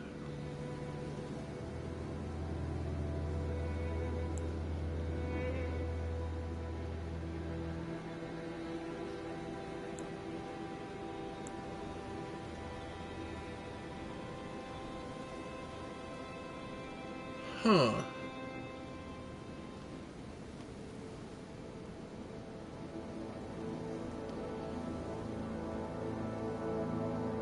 Sorry, it's just occurring to me. Because each of these children are said to be between Radagon and Marika, who are the same physical body. So then what did they use to make these children? What if it was this? What if they're the reason they have the curses they do and the problems they do is because what she used is the individual runes. So the rune of death, the rune of rot. But what if it wasn't the rune of rot necessarily?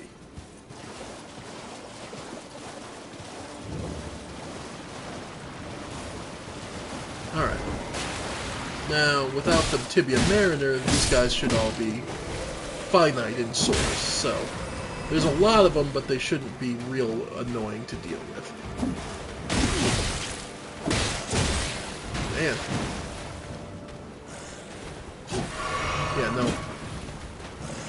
I'm wondering if it's because I'm streaming through the PS5 itself. Is that what's causing the lag? Because if so, I mean, I do have a normal capture card.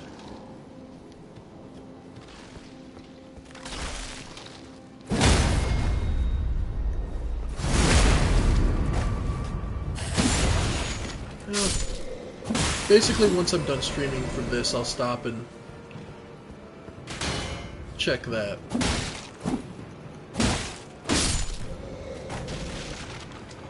Because I'm pretty sure it's just because I'm being lazy and streaming directly from the PS5. Because there's less settings to deal with. But okay, so if we look at it from this angle,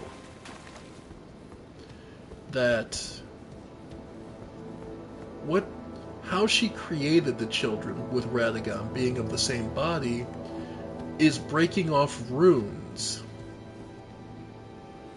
So then, what did she try? Because Marika's... It wouldn't be outside of her possibilities. Because we know that whatever power that it was in Melania drew the god of rot to her. And that's what causes her to decay continually.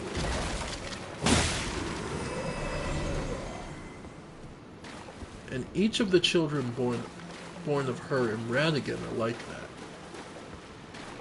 However, when she had children with Godfrey, those children, two of them were omens and one was Godwyn the Golden.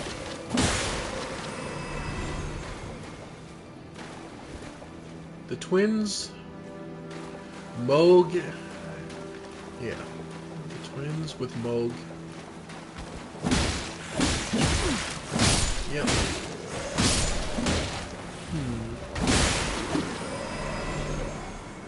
Because two of the children were Omen, then there was Godwyn. And Godwyn was something of a pacifist compared to their father. They actually negotiated and talked with others.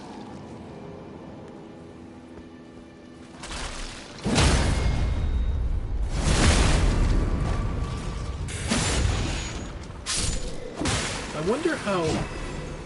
wonder how Godfrey took that.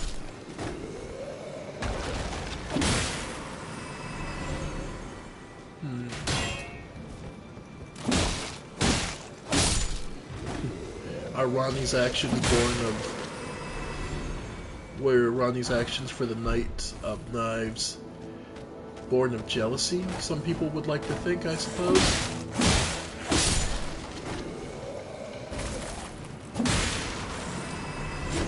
After all, there were other Imperials. Why wouldn't you go after... Okay, so Melania wouldn't be an easy target to take. And to be fair, Godwyn, like, he looks like he's either asleep, drugged, or completely incapacitated. And considering the guy fought a dragon to a standstill, I don't imagine he would be an easy fight. So I have to wonder. And they didn't do this slowly. Like, they had to carve a specific mark into his back. And we are talking about the child of a literal god. So I just wonder, how much context are we missing regarding the Knight of Knives? Quite a bit, if I'm honest.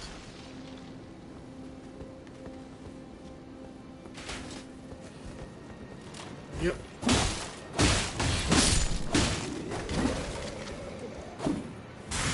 Yep. Nice.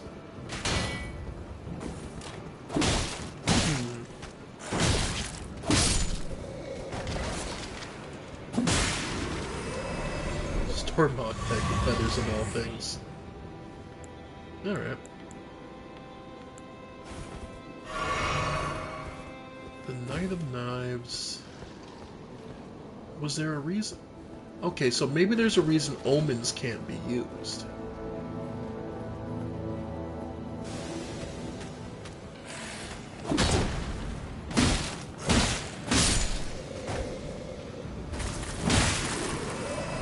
Oh.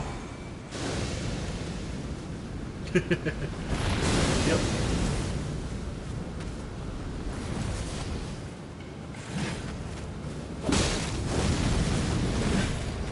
I wonder. Omens are basically... Their souls are fusions of various other aspects. They're seen as primal. The way they describe it, it's as if they're lower, but...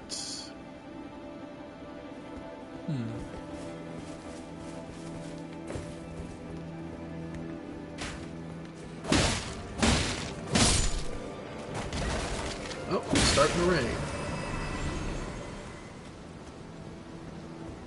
Alright. Anything up here in the temple at the top?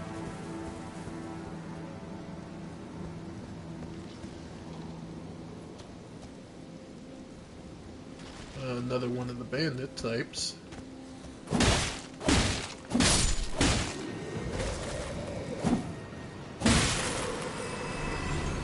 Alright.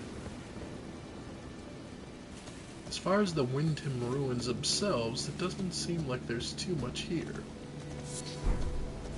Ah, golden ruins, which are different than regular ruins.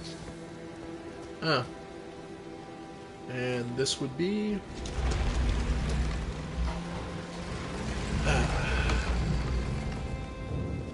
the Windham Catacombs.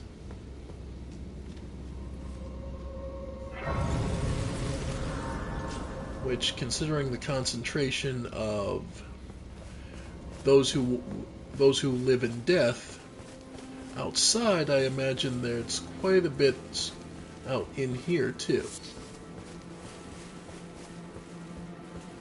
But there's still more to see.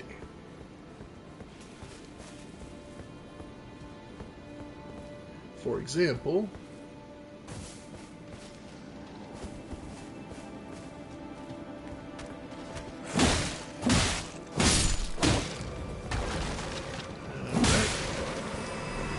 and we'll need a stone sword key to see what's inside.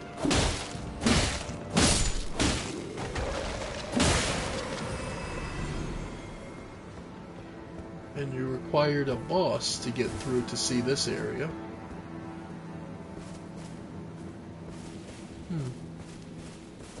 So surely this must be worth it. What secret do these ruins hold? Yeah, they lock in place.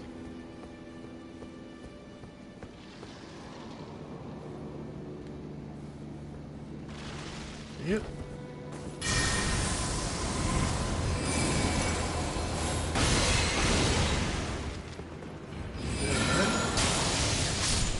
Ooh.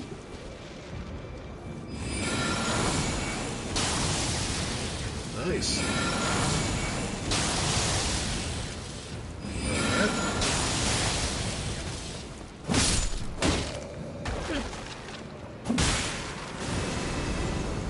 Nice. Oh. Yeah.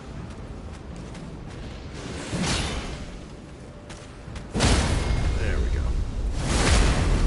Bounce you down.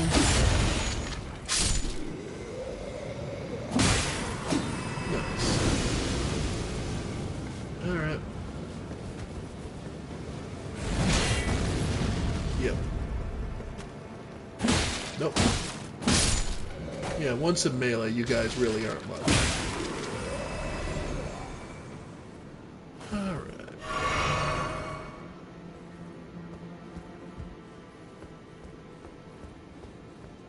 So, after all that, what were the Windham ruins protecting? A Pearl Drake talisman.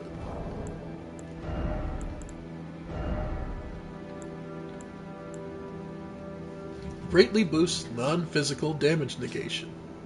Talisman depicting a duo of pearlescent ancient dragons. Greatly boosts non-physical damage negation. The ancient dragons who ruled the prehistoric era before the Erd Tree would protect their lord as a wall of living rock, and so it was that the shape of the dragons becomes symbolic of all manner protections.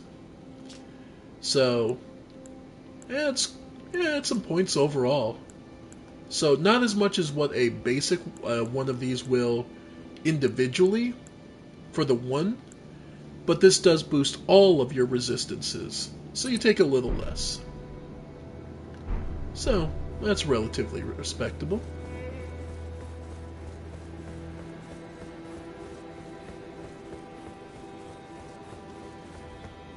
And that can definitely come in handy. The more you resist the non-elemental stuff, the better your life is overall.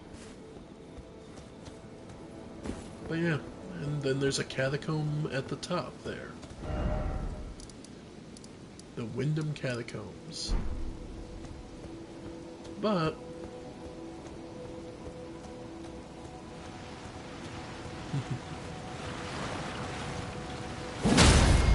nice.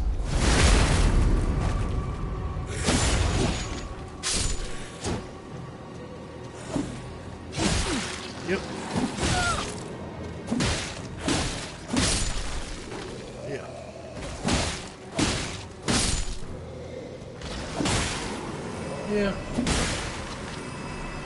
These guys are not the strongest.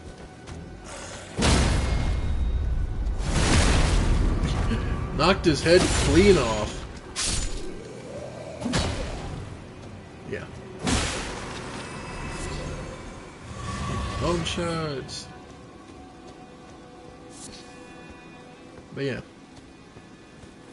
So what we're looking at, folks, like there's more and more. So how, I guess the question is, how corrupt is this area going to be? Let's see. 24.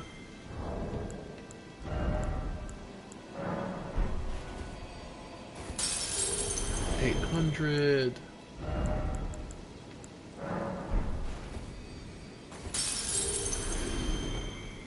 $42. How close are we? 51. So another 900 off.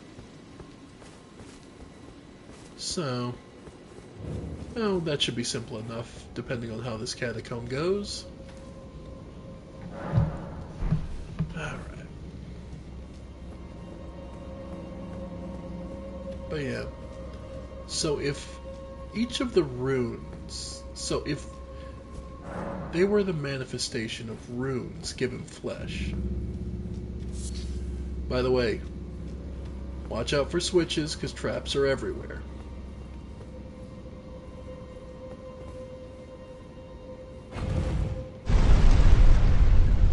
And yeah, once you have the... Though, it's kind of interesting that this is a straight shot to the door.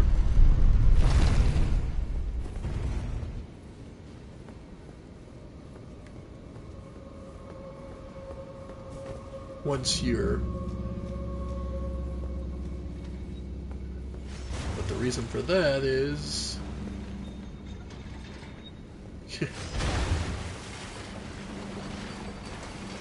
yeah. Yeah, these guys are just looking to... Okay.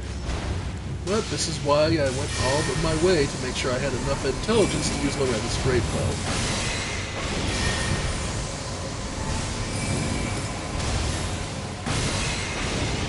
Oh, yeah.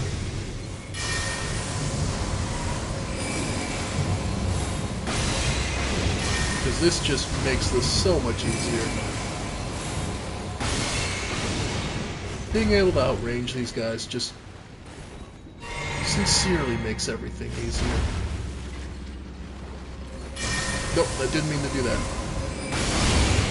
Eh, wasted a shot.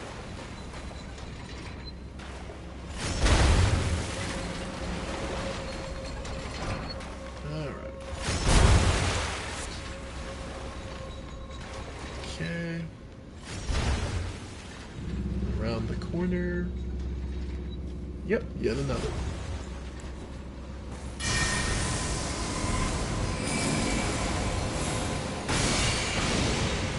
Almost there. Nice.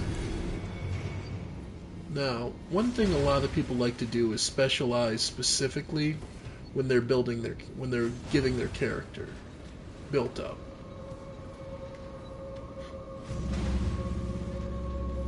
I love that they look like they have to breathe heavy. As I've said so many times, save yourself some headache, use a blunt weapon. Alright.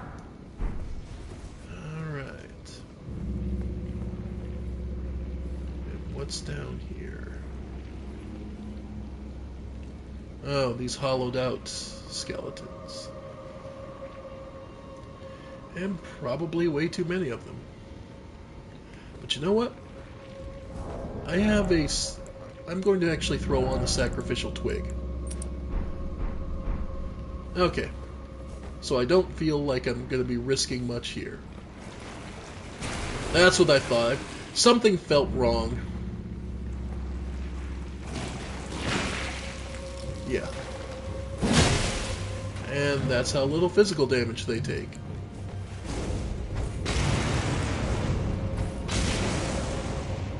Alright.